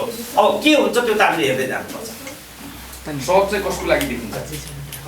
होइन, हाम्रो राजनीतिक कुरा बाहिरीको कुरा म गर्दिनँ, किन यो सबै गरेको हामीले नै हो। यहाँ के भन्छन् भने जेमा पनि भारत देख्ने, जस्तो म राजीव गान्धी क्यान्सर हस्पिटलमा ट्रिटमेन्ट उपचार गराएर आएँ रहले गराइदियो भन्दै यहाँका चाहिँ लटुवाहरूले। अब यसको त केही पनि दबाई छैन, म यहाँ जिउँदैछु, मेरो घर अहिले पनि ब्याङ्क गिरबीमा छ। बागबजारको कृषि विकास ब्याङ्कमा म गएर पनि चेक गर्न सक्नुहुन्छ तपाईँ, तर मलाई रहले उपचार गराइदियो भन्छन्। यसको त केही दबाई छैन। सबै अघि हाम्रो स्वागतले नै भन्नुभयो, केपी ओली त एकदमै एजेन्ट हो नै किटेरै भन्नुभयो। अब साथीभाइहरूले कस्ता छन्, केपी ओली एजेन्ट हो त मेरो मुखबाट नै आयो सुरेन्द्र केसी भनेर पछाडि थपिदिन्छ। कति गाह्रो छ हामीलाई। त्यस कारणले जे एउटा श्रृङ्खला हामीले निर्माण गरेका छौँ, मैले देख्दा हामी सबैबाट सानो ठुलो गल्ती भएको भएछ। हामीले आफूलाई जिम्मेवार बनाउनु पर्नेछ, त्यसपछि मात्रै हाम्रो भूमिका ठोस हुन सक्नेछ। हजुरको दृष्टिकोणबाट अब प्रधानमन्त्री को देखिन्छ डाक्टर साहब? होइन, अब मैले देख्दाखेरि त अब प्रधानमन्त्रीको खेल हामीले खेल्नुहुन्न। अर्ली इलेक्सनमा जानुपर्छ, मध्यावधि मार्फत नयाँ फ्रेस म्यान्डेट हामीले ल्याउनु। जबरजस्ती गर्ने हो भने त खिलराजलाई बनाइदिनु हुन्छ, खिलराजै बनाउने हो भने त भाइ मलाई बनाइदियो मैले भनिरहेको छु। चुनावी सरकारको प्रधानमन्त्री सुरेन्द्र केसी निष्पक्ष र निर्भय चुनाव म गराइदिन्छु, नत्र त फेरि कसैले मान्दैन त्यो। त्यसकारण चुनावै के अरे कुनै वैकल्पिक सरकार बनाउने हो भने एप्रोप्रिएट क्यान्डिडेट अबको चाहिँ म हो। यिनीहरूबाट त के हुन्छ देखिसक्यौँ नि हामीले, हुँदैन अरूबाट हामी देखिसक्यौँ नि। किनभने 5 वर्षलाई हामीले स्थायित्वको लागि मतदान गरेको, त्यसलाई विचलन गर्ने उहाँहरूसँग कुनै पनि अधिकार छैन। त्यसलाई विचलन गर्ने भने सबभन्दा पहिला उहाँहरूले कि त्यो पदबाट राजीनामा दिनुपर्छ कि हामीसँग क्षमा माग्नुपर्छ। जन्म हो यो 1 वर्ष त उहाँहरूले खास गरी नेकपाले एक दिन पनि योभन्दा प्रतिको कुरा गरेको छैन। हामी कोभिडमा छौँ, अहिले दैव संयोगले पो हामीलाई कोभिडले त्यति गाँजेन। अहिले स्पेनको, इटालीको, अमेरिकाको जस्तो कुरा हुन्थ्यो भने त कमसे कम 2 लाख नेपालीहरू अहिले दिवंगत भइसक्थे। तर भाग्यले साथ दियो हामीलाई। हाम्रो खानपान अरू कुराले हो कि के हो त्यो अब साइन्टिस्टले भन्ने कुरा हुन्छ, डक्टरहरूले भन्ने कुरा हुन्छ। हामीलाई त्यत्रो आक्रामक त्यसले नबनाएको हुनाले हामी यहाँ छौँ। होइन भने त हामी त सकिन्थ्यौँ। हामी सकिने, उहाँहरू पदको लागि रात दिन लड्ने भिड्ने, अनि यो पदको लागि होइन भनेर हामीलाई नै हकार पकार गर्ने भने यो कुरा हामीलाई मन्जुर हुँदैन। नेकपा एमाले भित्र माधव नेपाल पक्षको भूमिका चाहिँ के हुन्छ? मैले भनिहालेँ, अब उहाँहरू त्यहाँ जानुहुन्छ, उहाँ त्यहाँ गएर चाहिँ फेरि बखडा गर्नुहुन्छ अल्पमत बहुमतको। किनभने यहीँबाट पेरिसबाटै प्याकेज लिएर जाँदै हुनुहुन्छ उहाँहरू। किनभने उहाँहरूको मन त्यहाँ तन त्यहाँ पनि मन छ विभिन्न कारणले। किनभने उहाँहरू जे बोल्नुभयो हिजो, जे भन्नुभयो, जसरी उतापट्टि गला मिलाउनु भयो, सबै लक्ष्मण रेखाहरू त उल्लङ्घन गर्नुभएको छ उहाँहरूले। जानेर नजानेर, बाध्यताले अथवा नचाहेर त्यसमा डिबेट गर्नुलाई समयले साथ दिँदैन। तर उहाँहरूले अब त्यहाँ गएर त्यो पार्टीप्रति निष्ठा गराउने दिने सम्भावना अब भन्नै थालेको। रामकुमारीको सदस्यता खारिज गर, अर्कोको यो गर त्यो गर, अब त्यो त किसकिस भइरहन्छ त्यहाँ। जति किसकिस हुन्छ उति त्यो त मुटु रोप्छ त्यसले, त्यो व्यङ्ग्य जस्तो लाग्छ। अब भीमरावले जहाँ जे बोल्नु भएको छ हिजो त्यहाँ, अब प्रधानमन्त्रीले पब्लिकली भन्नुभएको छ अब म तिम्रो पार्टी के हो भनेर सोध्छु भनेर। अब त्यही पार्टीको वरियतामा 5औं 6औं नम्बरमा गएर भीमरावले कसरी जीवन चलाउने? सजिलो त छैन। पोल्छ त्यसले, खोज्छ पनि। जति पोल्छ त्यति नै उफ्रिनुपर्छ। जति उफ्रियो पेरिस डाँडा त्यतिकै नजिक हुँदै जान्छ। त्यसले ठुलो उथल पुथल अन्तत्वगत्वा ल्याएरै छोड्छ। किनभने यो एकता नै कृत्रिम थियो, यो स्वार्थ आधारित चाहिँ यो हुँदैन। भए पनि यसले कुनै परिणाम दिँदैन, दिए पनि त्यो देश र जनताको पक्षमा जाँदैन भनेर म भन्थेँ। लालबुझ करोड महिला कुटुम्ब जस्तो गर्छु, हेर त यो के पद राजदूत हुन नपाएको छ भन्थे। ए बाबा अलिकति त न्याय मैले पनि पाउनु पर्यो नि। कुनै एउटा मूल प्रवाह भनेको रेडियो टिभीले तपाईँ यसो भन्नुहुन्थ्यो, यसको के तर्क थियो भनेर आजसम्म पनि सोधेको छैन। कति बायस छ त हाम्रो मिडिया बिचारा। यो युट्युबको सिस्टम भएको हुनाले धन्न अब यो पनि अब जान्छ नि त, भाइरल होस् जेसके होस् जान्छ जान त यो नभएदेखि त हाम्रा विचार कमसेकम 30 वर्ष भयो म यसरी उभिएको एक्लै। 30 वर्ष मेरा विचारहरू कुण्ठित गरिए। भौतिक रूपले मान्छेको हत्या लिनु मात्रै हत्या हुँदैन, बौद्धिक रूपले मान्छेका विचार बजारमा आउन नदिनु पनि हत्या हुन्छ। यो बौद्धिक हत्या हो भने आएको छु मैले। बौद्धिक हत्याको शिकार म भएँ यो देशमा। यो गलत थियो भन्ने मेरो मान्यता थियो। तर तपाईँले भन्नुभएको ठिक रहेछ, अहिले पनि कसैले भनेको छैन अहिले पनि। त्यसकारण हाम्रो समाज अभिव्यक्ति हो कि भन्ने मलाई लाग्छ।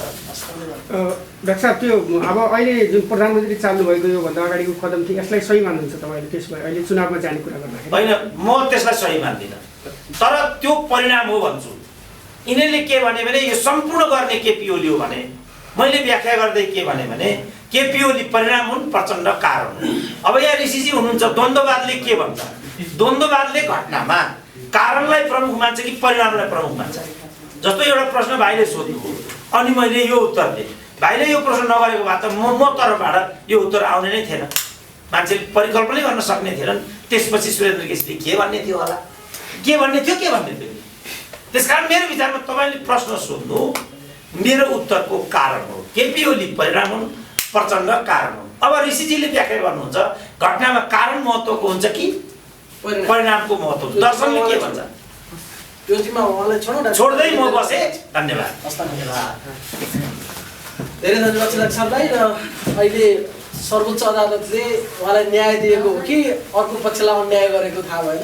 विश्राम कटेल हाम्रो बिचमा हुनुहुन्छ, नेकपाका अध्यक्ष, र उहाँलाई त्यो मुद्दा फिर्ता दिनका लागि पनि विभिन्न प्रलोभनहरू भएको या अनुरोधहरूको तहमा समेत भएको भन्ने जानकारी प्राप्त भएको छ। ती लगायतका विषयहरू जोडेर समसामयिक विषयमा आफ्ना धारणाहरू राख्ने म हार्दिक अनुरोध गर्दछु। नेकपाका अध्यक्ष ऋषिराम कटेल।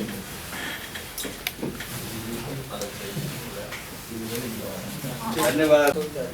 चौतारीका सञ्चालक मित्र, आदरणीय पत्रकार बन्धुहरू, अभिवादन। सबभन्दा पहिला त म यहाँ एक घटनादेखि मैले दिएको समयमा ढिलो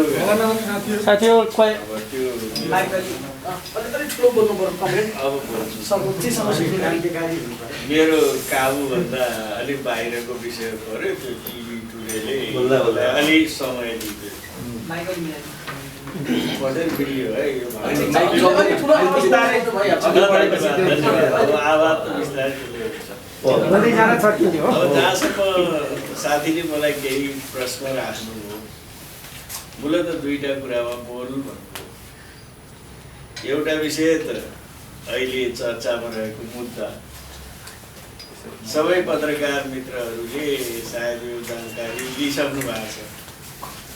धेरै लामो विवरण राख्नुपर्ने छ जस्तो मलाई लाग्दैन। जम्मा हामीले लडेको कानुनी कुरा, त्यसमा राजनीतिक पक्ष थिएन विगतमा। नेपाल कम्युनिस्ट पार्टी एमाले र नेपाल कम्युनिस्ट पार्टी माओवादी केन्द्र मिलेपछि उहाँहरूले हाम्रो पार्टीको नाम नेपाल कम्युनिस्ट पार्टी राख्ने निर्णय गर्नु। औपचारिक निर्णय त्यही निर्णय लिएर उहाँहरू निर्वाचन आयोग जानुभयो। उहाँहरूलाई निर्वाचन आयोगले भन्यो नेपाल कम्युनिस्ट पार्टी यहाँ दर्ता छ, त्यही पार्टी दर्ता गर्न मिल्दैन। र निर्वाचनमा कानुनमा निर्वाचन आयोगले बनाए नियमावली कस्तो छ भने पार्टी दर्ता गर्न चाहिँ स्वयं अध्यक्ष नै जानुपर्छ। उहाँहरूको दुईटा अध्यक्ष जानुभयो। न त्यसो भए मिल्दैन भने यहाँ दर्ता छ भने फरक देखाउनु पर्छ भने अन्डरलाइन गरिदिन्छ भनेर एउटा अन्डरलाइन गरिदिएर नेपाल कम्युनिस्ट पार्टीतिर एउटा धर्को तान दिएर त्यो चिठी दर्ता गर भन्नुभयो। अब दुईटा प्रधानमन्त्री, एउटा भालवाला एउटा भूतपूर्व 174 सिट आएकाहरू गइसकेपछि त्यो विचार चाहिँ निर्वाचन आयोगको अधिकृतले चिठी दर्ता नगर्न सक्दैनथे गरे। पछि आयुक्तहरूले त्यसलाई इन्कार गरे। अन्डरलाइनले हुँदैन, अर्को नाम देऊ भने। अब अर्को नाम लिएर के गए त भन्दा नेपाल कम्युनिस्ट पार्टी नेकपा भनेर गए। अब जसरी पनि त्यो नेकपा नै चाहियो। त्यसपछि आयोगले अर्को एउटा फर्मुला सिकाएछ अरे यो नेकपा मात्रै हुँदैन, कानुनले मिल्दैन, त्यस कारणले कोष्ठ राख्नुहोस् भनेर कोष्ठभित्रको नेकपा दर्ता गरे। मैले विवरणात्मक रूपमा मात्रै यहाँले राखिदिएँ। नेपाल कम्युनिस्ट पार्टी भनेर ब्राकेटमा कोष्ठभित्र नेकपा राखे। किनभने त्यो भिन्न गर्नु पर्यो नि त। नेपाल कम्युनिस्ट पार्टी हाम्रो छँदै थियो, अब छोटकरी नाम नेकपा भनेर लेखिँदैछ भनेर विधान सबै छ त्यही त्यो। दर्ता गरेका थियौँ। अब भिन्न के देखाउने त भन्दा कोष्ट राखेर भिन्न देखाउने भनेर दर्ता भएपछि हामीले त्यसलाई अस्वीकार गऱ्यौँ। दुई तिनवटा कारण त्यसमा कानुनी र व्यवहारिक दुइटै कुरा देखाएको थिएँ मैले चाहिँ त्यो बेलामा दिदीलाई। कानुनी रूपमा चाहिँ पनि यसले राम्रो सन्देश दिँदैन, यो नियत सफा भएन। अब दोस्रो कुरा कोष्ट पहिचान हो भन्ने हो भने तपाईँले पार्टीको पहिचान मास्दिन आउनुभयो। किनभने दलहरूका त आफ्नो पहिचान हुन्छ नि त। अब कोष्टले मात्रै पहिचान फरक पार्ने हो भने नेपालमा 10वटा नेपाल कम्युनिस्ट पार्टी नेकपा दर्ता गर्न त गाह्रो भएन। किनभने कोष्ट ठुलो कोष्ट सानो कोष्ट लामो ड्यास के राखिदिनु भयो त। त्यस्तै चुनाव चिन्ह पनि सूर्यलाई प्लस माइनस कोष्ट आदि गरे भयो। अनि यस्तोले कसरी तपाईँ यो निर्वाचन आयोग चलाउनुहुन्छ? यस्तो काम नगर्नुहोस् भनेर मैले अयोध्याजीलाई विशेष भने। मेरो अगाडि हुन्छ भन्नुहुन्छ, उहाँहरू गएपछि फेरि सक्नु हुँदाहुँदै उहाँले दर्ता गर्नु। मैले फेरि पुनरावलोकन गर्न त्यहाँ निवेदन गरेँ। त्यहाँ दुईटा सिस्टमहरू छ। आयोगले निर्णय गर्ने, त्यही आयोगको निर्णयको सुनवाई पुनरावलोकन त्यो इजलास बनेर गर्ने पनि रहेछ। त्यहाँ इजलास बस्यो। अब त्यहाँ दुई थरी बहस गर्ने भइयो। यता मुक्ति प्रधानजीहरू जानुभयो, तर म आफै पनि गएर बहस गरेँ। त मुक्तिजीले सोझै भन्नुभयो यो नाम हामीले राखेकै होइन, निर्वाचन आयोगले राखिदिएको हो। अयोध्याजी बोल्न सक्नुहुन्न, त्यतिकैमा एकजना इला शर्मा भन्ने आयुक्त हुनुहुन्थ्यो महिला। उहाँले मलाई भन्नु, दाइ तपाईँ यहाँ विवाद गर्नुको कुनै अर्थ छैन। मैले नोट अफ डिसेट गरेर पनि केही हुनेवाला छैन, पटक पटक भने हुँदैन। त्यस कारणले अदालत जानुभन्दा विकल्प छैन। उनको शब्दै थियो कि दासहरूले निर्णय ठिक गर्दैन भने। अब आयुक्तले त्यसो भनिसकेपछि त मेरो अगाडि केही लागेन। त्यसपछि मैले अदालत जाने। अब अदालतमा अहिले जे प्रक्रियामा आयो यो वास्तवमा यसलाई पोलिटिकलाइज गर्दा त गरियो अहिले समयले गर्दा। तर यो अवस्था थिएन। हाम्रो मुद्दाको पेशी कोभिडभन्दा अगाडि नै थियो। 5औं नम्बरमा परेको दिन यो प्रधान न्यायाधीशको आफ्नै बेन्चमा राखेका थिए। अब मेरो योजना चाहिँ के थियो भने पहिला म आफै बहस गर्छु, अनि मात्रै मेरो वकिललाई बहस गरेर लाउँछु भन्ने मेरो पहिलेदेखि नै योजना थियो। त्यस कारण त्यहाँ 50औं वकिलहरूले तेरो पक्षमा बहस गर्छौँ भन्दा पनि मैले कसै अरूलाई दिया दिने एउटा साधारण वकिललाई राखेर त्यो बहस म आफै गर्न चाहन्थेँ। त्यो प्रधान न्यायाधीशकै बेन्चमा परेपछि त झन् आज मौका पऱ्यो भनेर गएको, गएर सुनेन फेरि चाँडै। त्यत्तिकैमा लकडाउन र चाहिँ यति महिना रोकियो अदालत। यदि लकडाउन नभएको भए हाम्रो मुद्दा गएको वैशाखमै छिन्दिछ। त्यस कारण अहिलेको घटनासँग यी साथीहरू जो पोलिटिकलाइज गरिरहेछन् सम्बन्धित थिएन भन्ने लाग्छ मलाई। केवल प्राविधिक पक्ष थियो त्यो। अब मलाई अलिकति लागेको कुरा राजनीतिक कुरा चाहिँ के थियो भने उहाँहरूलाई किन त्यो जबरजस्ती गर्नु पर्छ? जबरजस्ती गर्नु परेको भनेको उहाँहरूको एउटै इन्ट्रेस्ट कि अब नेपालमा कम्युनिस्ट पार्टी भने घाइ मात्रै हो, अरू कम्युनिस्ट बाँकी छैनन् है भन्ने बनाउन त्यो नामलाई जसरी पनि कब्जा गर्ने उहाँहरूको योजना थियो र जसरी पनि नदिने मेरो योजना थियो। कुरा त्यसैको बिचमा अन्तरसङ्घर्ष थियो। किनभने उहाँहरूले हामीले कम्युनिस्टबाट च्युत भइसक्यो भनेको थियो। म भन्थेँ तपाईँ किन कम्युनिस्ट पार्टीको नाम दाबी गर्नुहुन्छ, छोडिदिनुहोस् न, अर्थको काम गर्ने भए इमान्दार रूपमा अर्थकै भन्दै भइयो। नाम कम्युनिस्ट पार्टी राख्ने, काम चाहिँ गैर कम्युनिस्ट गर्न किन चाहियो कम्युनिस्ट पार्टी? धेरै पटक संवाद बहस भयो, उहाँहरू मान्नुभयो। अहिले आएर संयोग कस्तो परिदियो भने पटक पटक पछि यो अहिले पनि पुग्दैन थियो।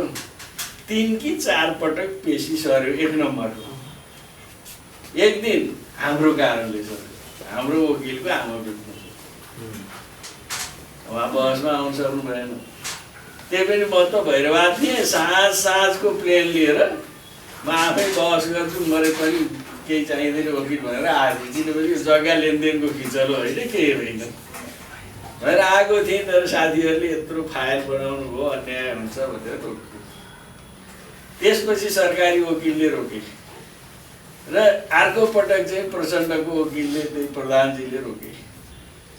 चौथो पटक रोक्न लागेपछि चाहिँ हामीले विवाद सधैँ अदालत कति आइरहने हामी, किन रोक्ने, तपाईँ फैसला गर्नुहोस् भनेर हामीले जिरा गरेपछि अब हामीलाई नियमले बाँधे हुन्छ, माग गरेपछि दिइदिनुपर्छ। तर अब तपाईँलाई अन्तिम पटक 7 दिन मात्रै हुँदैन, 7 दिनको पेशी राखेर मुद्दा सुनाइको। सुनाइको दिन म आफै पनि गएको थिएँ। अब बहस तपाईँहरू त्यहाँ जानुभयो भए आश्चर्य मान्नुहुन्थ्यो, कुनै बहस थिएन, 3 घन्टा सबै बहस सक्यो, तर्कै त केही थिएन।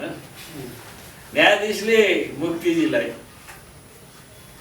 प्रश्न गरे, के हो त तपाईँहरू, उहाँहरू त एउटै हो भन्नुहुन्छ, भिन्नता के हो भन्दा उहाँले दिएको तर्क म तपाईँहरूलाई भन्छु। हाम्रो पार्टीको नाम नेकपा।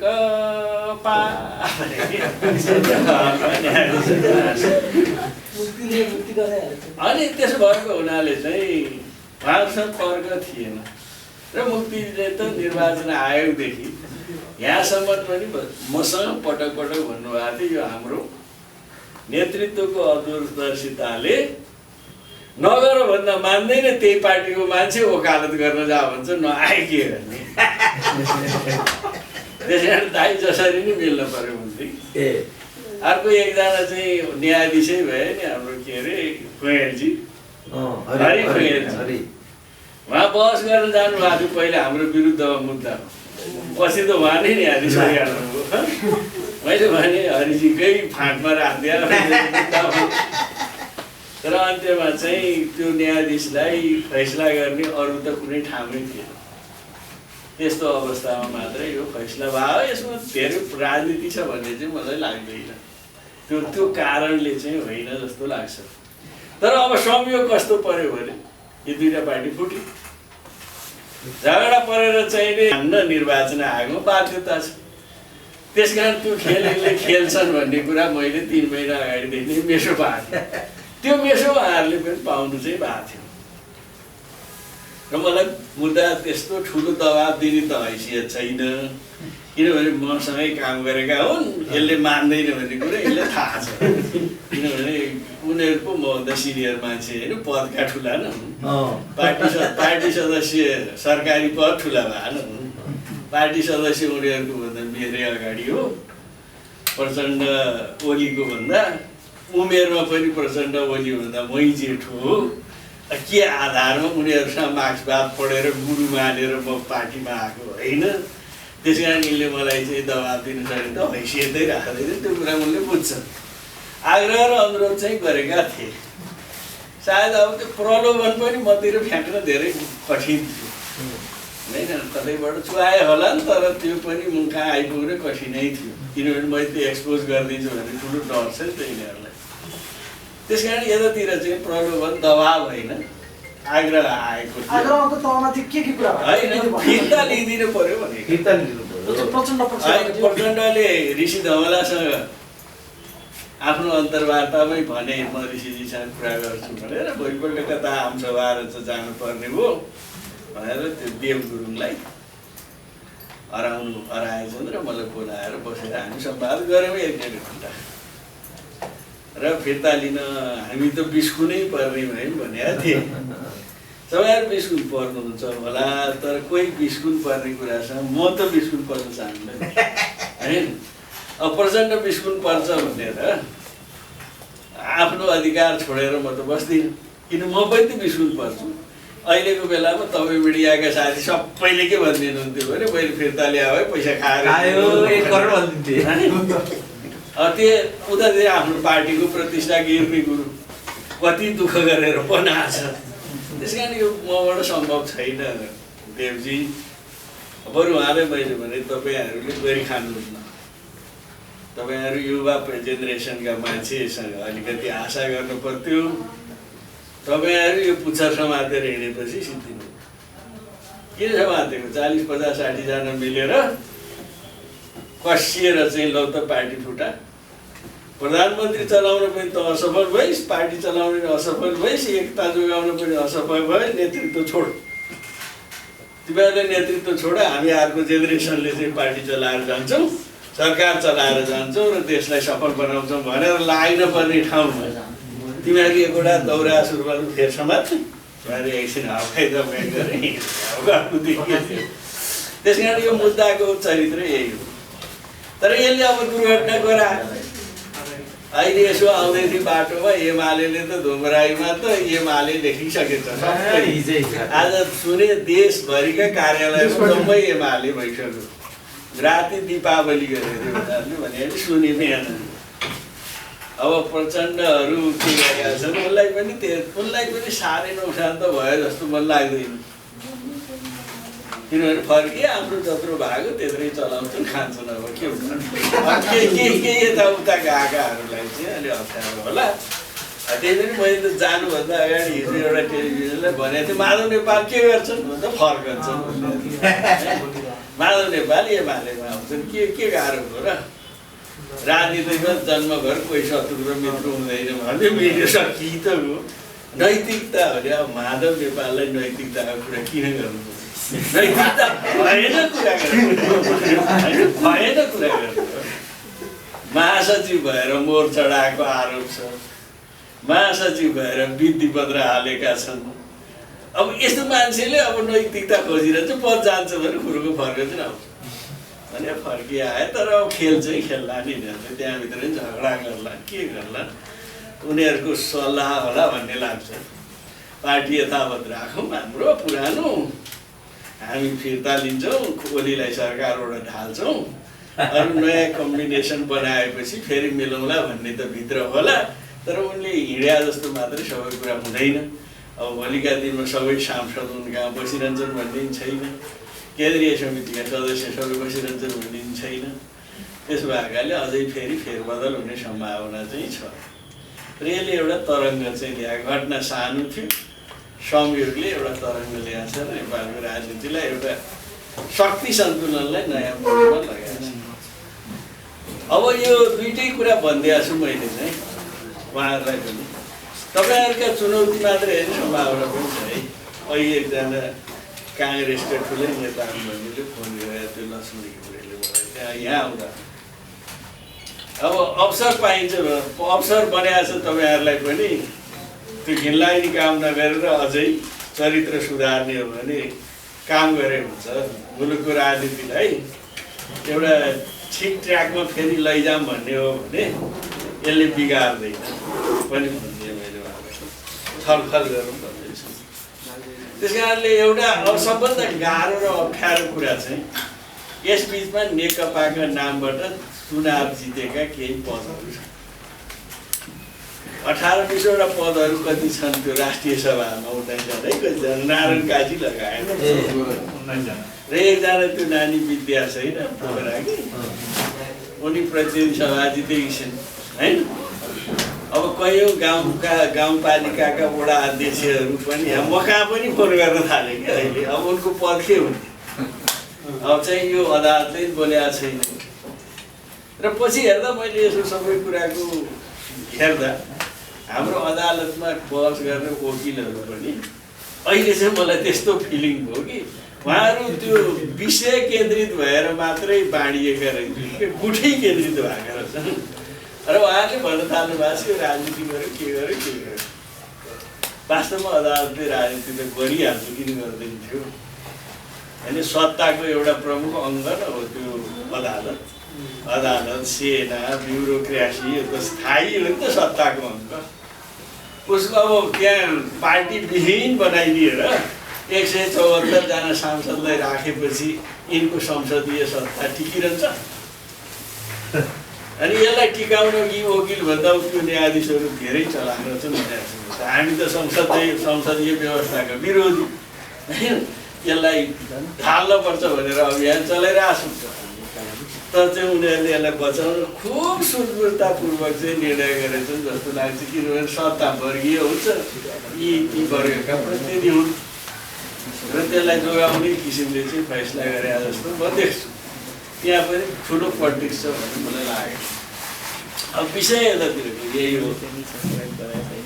अब जहाँसम्म समसामयिक राजनीतिक प्रश्नहरू आइरहेको कुरा मैले सुने, दुई चारवटा कुरा छन् नेपालको राजनीतिमा हामीलाई पनि अनुभूति भएको छ। एउटा त नेपालको कम्युनिस्ट आन्दोलनको बारेमा प्रश्न छ, पटक पटक उठेको छ। नेपालको कम्युनिस्ट आन्दोलन कति ठिक ठाउँमा छ, कति बेठिक ठाउँमा छ, त्यो हाम्रो बहसको विषय छ। यसका नेता कार्यकर्ता कति ठिक छन्, कति बेठिक छन्, त्यो पनि आफ्नो ठाउँमा छ। तर नेपालको कम्युनिस्ट आन्दोलन नेपाली जनताको बिचमा चाहिँ लोकप्रिय छ, त्यो चाहिँ साँचो। नेपाली जनताले कम्युनिस्टहरूलाई माया गर्छन् यो देशमा। तपाईँ नेपालभर अहिले पनि जानुहोस्, गर्छ, त्यो चाहिँ एउटा साँचो। यसको नेतृत्वले ठिक ढङ्गले काम गर्न सकेन, यसलाई चाहिँ ठिक ठाउँमा चाहिँ ल्यान्डिङ गराउन सकेन, आन्दोलनलाई सही दिशा दिन सकेन, त्यो चाहिँ एउटा पाटो हो। तर नेपालको कम्युनिस्ट आन्दोलन अहिले यहाँ स्यालमा यहाँ फेर्या जस्तो अब कम्युनिस्ट सिद्धे जो भनेका छन्। म अहिले पनि धनगढीदेखि विराटनगरसम्मका सभाहरूमा सम्बोधन गरेर आएँ र यी जिल्लाहरूमा मान्छेहरूसँग भेटघाट गरेँ। त सबैको इच्छा, आम वामपन्थी कम्युनिस्टहरूको इच्छा, यिनले बदमासी गरे एउटा विकल्प तयार हुनुपर्छ भन्ने नै छ। त्यसकारण कसरी सिद्धिन्छ? सिद्धिएको छैन। जनतामा घृणा पनि फैलिएको छैन। तर एउटा नमजा चाहिँ लागेको छ वास्तवमा कम्युनिस्ट पार्टीको नाममा घोटाले। अब यस्तो बदनामी हेर्नु पर्यो, दुर्दशा हेर्नु पर्यो।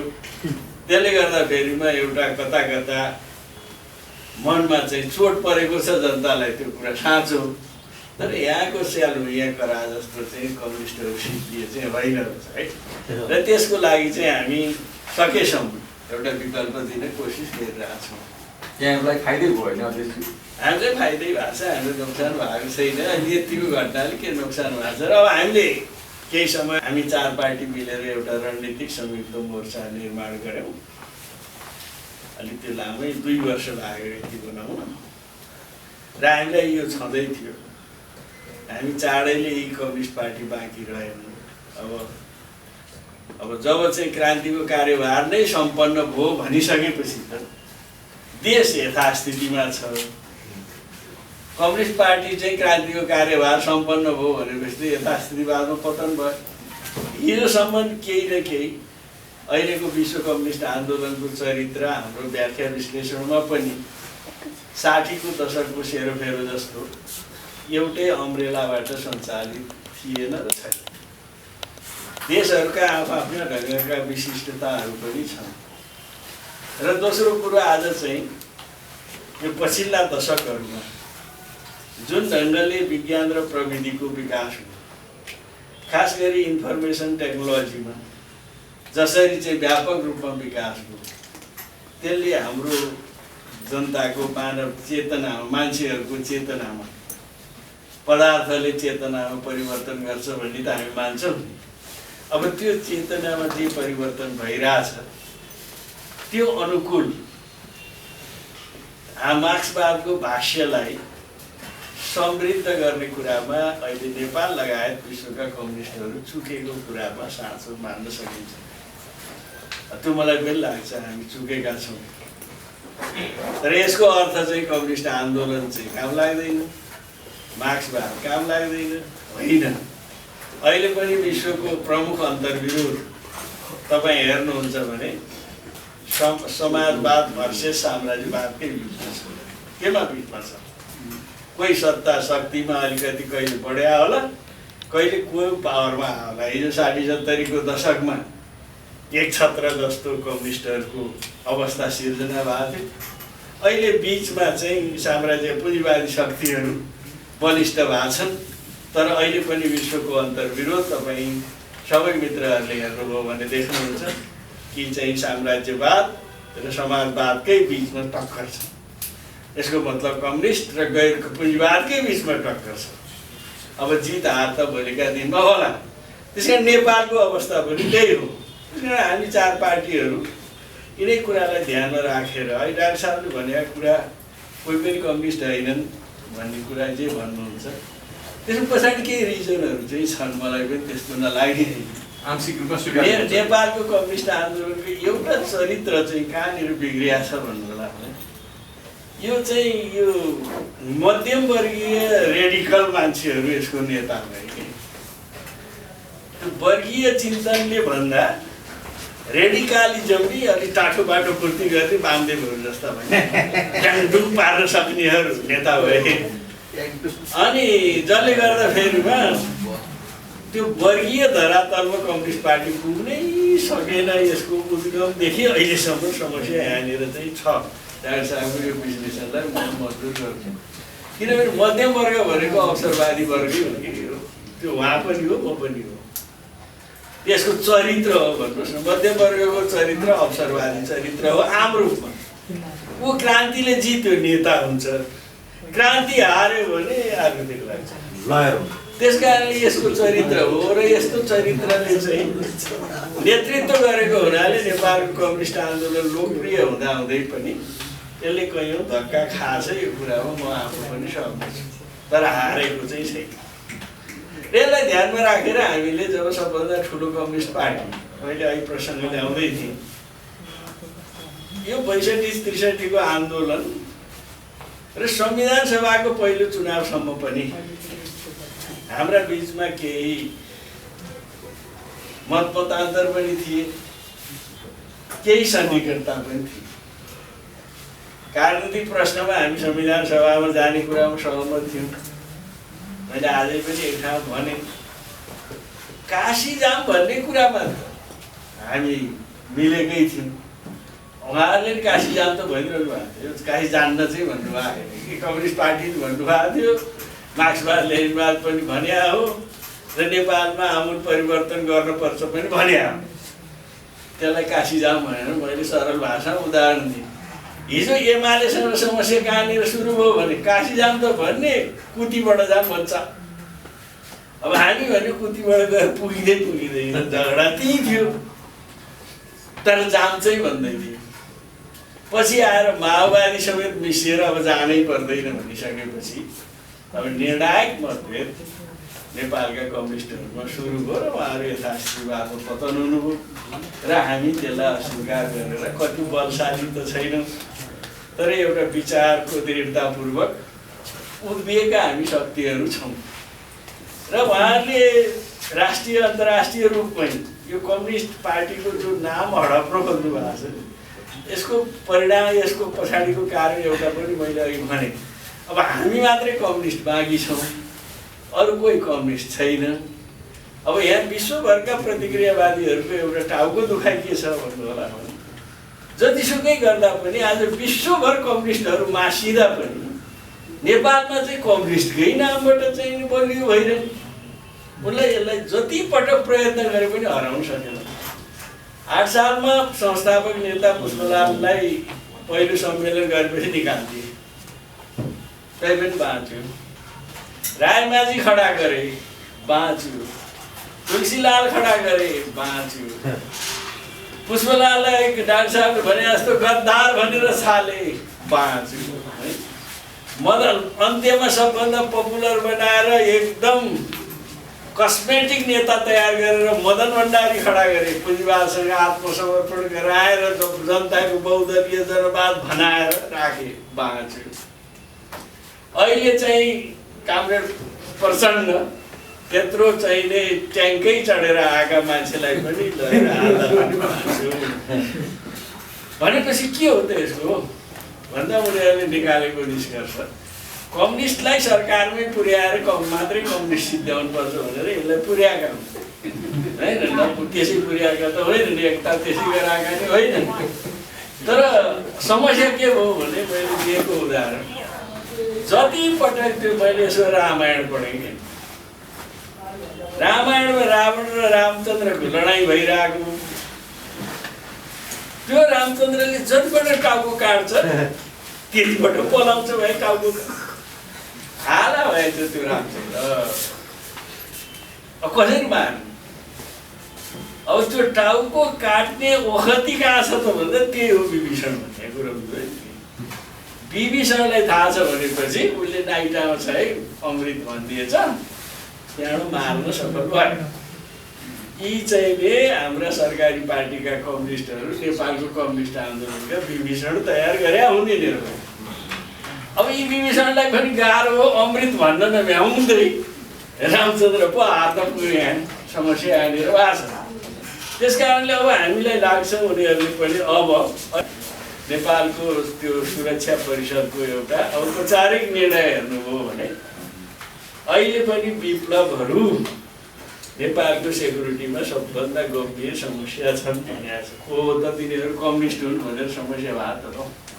त्यस कारण अहिले पनि कम्युनिस्टहरू विकल्प हुन् भन्ने निष्कर्षका साथ हामीले एउटा विकल्प तयार गरेका छौँ र यो संयुक्त रणनीतिक मोर्चा जो रणनीतिक मोर्चा बनाएका छौँ हामी 4 पार्टीले यसलाई हामीले 3टा ध्येयका साथ बनाएका छौँ। एउटा संयुक्त जनसङ्घर्षको यो माध्यम हो, एउटा भोलिको संयुक्त जनसरकारको पनि माध्यम हो, एउटा कम्युनिस्टहरूको क्रान्तिकारीहरूको एकताको आधार हो। यो 3टा आधारमा टेकेर हामीले यो बनाउन कोसिस गरेका छौँ र हामीले यो सत्तालाई 2टा विकल्प अगाडि सारेका छौँ। अब तपाईँहरू यदि शान्तिपूर्णै परिवर्तनको पक्षधरतामा हुनुहुन्छ भने हिजोदेखि 7 सालदेखि हामीले जति पनि सङ्घर्ष गऱ्यौँ, परिवर्तनहरू गऱ्यौँ, तर देशले निकास पाएन। किन? त्यसको एउटा राष्ट्रिय समीक्षा गरौँ। लानुहोस्, खुला रूपमा यी राजनीतिक शक्तिहरूले राष्ट्रिय समीक्षा गरौँ र त्यसबाट निष्कर्ष निकालेर एउटा नयाँ व्यवस्थामा जाउँ। हामी त्यो बाटोमा जानु पनि तयार भएका छौँ। र अब दोस्रो कुरा चाहिँ होइन तपाईँहरू जानुहुन्न भने हामीले नेपाली जनतालाई आह्वान गरेका छौँ, अनुरोध गर्दै हिँड्न थालेका छौँ कि यो सिस्टममा पर्याप्त दोषी छ। यो दलाल नोकरशाही पुँजीवादले नेतृत्व गरेको संसदीय व्यवस्थाले नेपाल राष्ट्रको स्वाधीनताको रक्षा पनि गर्दैन, यसले नेपालका उत्पीडित वर्ग समुदायको मुक्ति पनि गर्दैन। त्यसकारण यो व्यवस्थालाई मिल्काएर जनताको जनवादी व्यवस्था ल्याउनुपर्छ। त्यो जनक्रान्तिबाट आउन सक्छ, एउटा नयाँ जनक्रान्तिको बाटो छ। यो 2टा बाटो मात्रै अहिले नेपालको राजनीतिक निकासको लागि बाटो छ भन्ने हामी निष्कर्षमा छौँ। अब त्यही निष्कर्षका साथ हामी पनि आन्दोलन जान प्रयत्न गरिरहेका छौँ। अहिलेको समसामयिक राजनीतिको बारेमा हाम्रो पार्टी लगायत रणनीतिक संयुक्त मोर्चाले लिएको नीतिगत कुरा चाहिँ यिनै हुन् साथीहरू। अब अन्तमा बताउनुहोस्, अब तपाईँहरू सजिलो हुन्छ भन्नु। यहाँ जति वरिष्ठ राजनीतिज्ञले अनुमान गरेका सोचेका कुरा भोलिका दिनमा वास्तविकतामा परिणत हुने गर्दछन्। केपी ओली र प्रचण्डको राजनीतिक भविष्य कस्तो देख्नुहुन्छ? होइन, अहिलेको खेलमा जित्न चाहिँ मेरो आफ्नो विचारमा केपी ओलीले जितेदेखि नै सुरु भएको थियो। मुख्य रूपमा पहिले नै चर्चामा थियो। भदौमा मेरो र विप्लव एक रातसँगै बस्यौँ। हामीले वार्ताको आवश्यकता अलिकति महसुस गऱ्यौँ। हाम्रै छलफलबाट निकाले निचोड गऱ्यौँ। किन भन्नुलाई म यहाँ पत्रकार साथीहरूलाई एउटा कुरा राख्न चाहन्छु। हामी के निष्कर्षमा पुगेका छौँ भने नेपालमा जति पनि सङ्घर्षहरू भए त्यसपछि देशले किन परिणाम पाएन? एउटै पनि आन्दोलनहरू राष्ट्रिय चरित्रका भएनन् क्या। 7 सालमा पनि दिल्लीकै भुइँ चढ्नु पर्ने, 46 साल 45-46मा नि दिल्लीकै भुइँ चढ्नु पर्ने, 62-63मा नि दिल्लीकै भुइँ चढ्नु पर्ने, युद्ध गर्दा पनि रहनै चाहिने भनेपछि त हाम्रो आन्दोलनको चरित्र कहिल्यै राष्ट्रिय बनेन। अहिले हामीले के देख्यौँ भने बाहिर चाहिँ हल्ला चलाइएको छ। मैले अलिकति त्यो घटकको चाहिँ एउटा सदस्यको नाताले यहाँहरूलाई भन्नुपर्नेछ। विप्लव बुद्धारमा आयो, विप्लव के गर्यो, आत्मसमर्पण गर्यो, सबै गर्यो भनिरहेछ नि। अब हामीलाई त्यस्तो किन लागिरहेको छैन भने हामी बहुत विचार विमर्श गरेर वार्तामा बस्या म तपाईँहरूलाई जानकारी गराउँ 16 गते पनि म धनगढीको आमसभाबाट सम्बोधन गरेर फर्किएपछि बिचमा हामी वैद्य म विप्लव र आमती हामी फेरि मिटिङ बसेरै वार्ताबाट के लिने भन्ने कुरा पनि हामीले बैठकमा तय गरेकै विषय अलिकति हाम्रो बिचमा बहस चलिरहेको र सहमति नबने विषय उनले राखेका हामीले सहमति नगरे विषय चाहिँ यो जन्मसङ्ग्रह अरू यो 3टा कुरामा त हामीले साउन्डमै हुने भदौमा विप्लव र म बस्दैमा भने र म फर्केर आएपछि तपाईँले सोध्नुभयो भने बताउला प्रधानमन्त्री कार्यालयलाई इन्फर्मेसन गरिदिएँ मैले विप्लव भेटेर आएँ वार्ता गर्न तयार छन् तिमी आफ्नो कलङ्क पुछ भाइ अब भोलि त साथी नै भएको खबर पठाइदिया न तिमी नहुने काम गरेका छौ भनेपछि केलाई वार्ता गर्ने उता आइन्थ्यो यता आइन्थ्यो वार्ता जम्मा 3टा पोइन्टमा गर्ने एउटा चाहिँ उनलाई लगाएको प्रतिबन्ध हटाउने जेलबाट मान्छे छोड्ने विप्लवलाई चाहिँ हिंसा गरी सेना बनाएछस् भनेको छ विप्लवले शान्तिपूर्ण जनसङ्घर्षको बाटोमा अहिले हुन सक्ने सहमति यति हो अस्ति भए पनि यति एउटा जन्मसङ्ग्रहद्वारा ल अब त व्यवस्थाकै गरौँ भनेका छौँ हामीले भनेका छन् उनले हामीसँग पनि राखेका थिए त्योभन्दा बाहेक त प्रचण्डहरूसँग सहकार्य हुने अथवा ओलीहरूसँग सहकार्य हुने कुरा आजसम्मको कुरा है भोलि अब फ्याटै बदलियो भने म भन्न सकिनँ कसका कुरा के जिम्मा लिन सकिन्छ र तर आजसम्मको कुरामा चाहिँ त्यो हाम्रो कल्पनाभन्दा बाहिरको कुरा है राजनीतिमा असम्भव भन्ने कुरा केही हुँदैन भनेर भनिन्छ यहाँलाई नै नेकपाको अध्यक्ष मानेर उनी प्रचण्ड सहकार्य गरौँ भनेर आयो भने मान्नु चाहिँ मान्छ अध्यक्ष मान्नु वा नमान्नु कुरा भएन कि हामी कम्युनिस्ट पार्टीको हाम्रो विधान छ हाम्रो पार्टी चल्ने विधान अनुसार चल्ने हो म पनि मेरो हाम्रो पनि केन्द्रीय कमिटी छ हाम्रो पार्टीले के निर्णय गरेका छ भन्नु भने दस्तावेजीकरण गरेर लेखेर उहाँहरूलाई दिएको छ बाहिर मुखले मात्रै भने होइन उहाँहरू प्रतिक्रियावादमा पतन हुनुहुन्छ पतन भएपछि त कम्युनिस्ट पार्टीको सदस्य त सक्यो त अब प्रचण्डजीले नेपाल कम्युनिस्ट पार्टी हुने हो भने नयाँ आवेदन भरेर आउनु नयाँ सदस्यता लिएर आउनु पर्यो त्योभन्दा बाहेक बाटो छैन कुनै हालतमा उहाँहरूसँग अहिले यो ट्रेन लिएर हाम्रो पार्टीको नीति मान्छु भनेर आए त त्यो पाइयो तर प्रचण्डहरूले लिएको यो संसदवाद विसर्जनवाद सारा भ्रष्टवाद बोकेर चाहिँ पार्टी एकताको कुनै सम्भावना अध्यक्ष अब के लाग्छ यद्यपि अहिले साँठगाँठ उनीहरूको प्रचण्ड केपी र माधवको साँठगाँठ भइरहेको भए तपाईँको पक्षमा सर्वोच्चले निर्णय गर्नु है त्यति त गर्थ्यो कि जस्तो लाग्छ किनभने त्यो लाजै गर्नु हुन्थ्यो क्या सर्वोच्चलाई लाजै गर्नु हुन्थ्यो त्यतिसम्म गर्थ्यो होला पहिले साँठगाँठ मात्रै भइरहेको भए उहाँहरूलाई के सजिलो हुन्थ्यो भने मिलेर आफ्नो नाम राखिदिनु हुन्थ्यो सकिहाल्थ्यो अहिले मिलेर नाम राख्ने समस्या भएको हुनाले मात्रै यस्तो भएको धन्यवाद यहाँहरूलाई पनि हाम्रो विचारहरू राख्ने मौका दिनु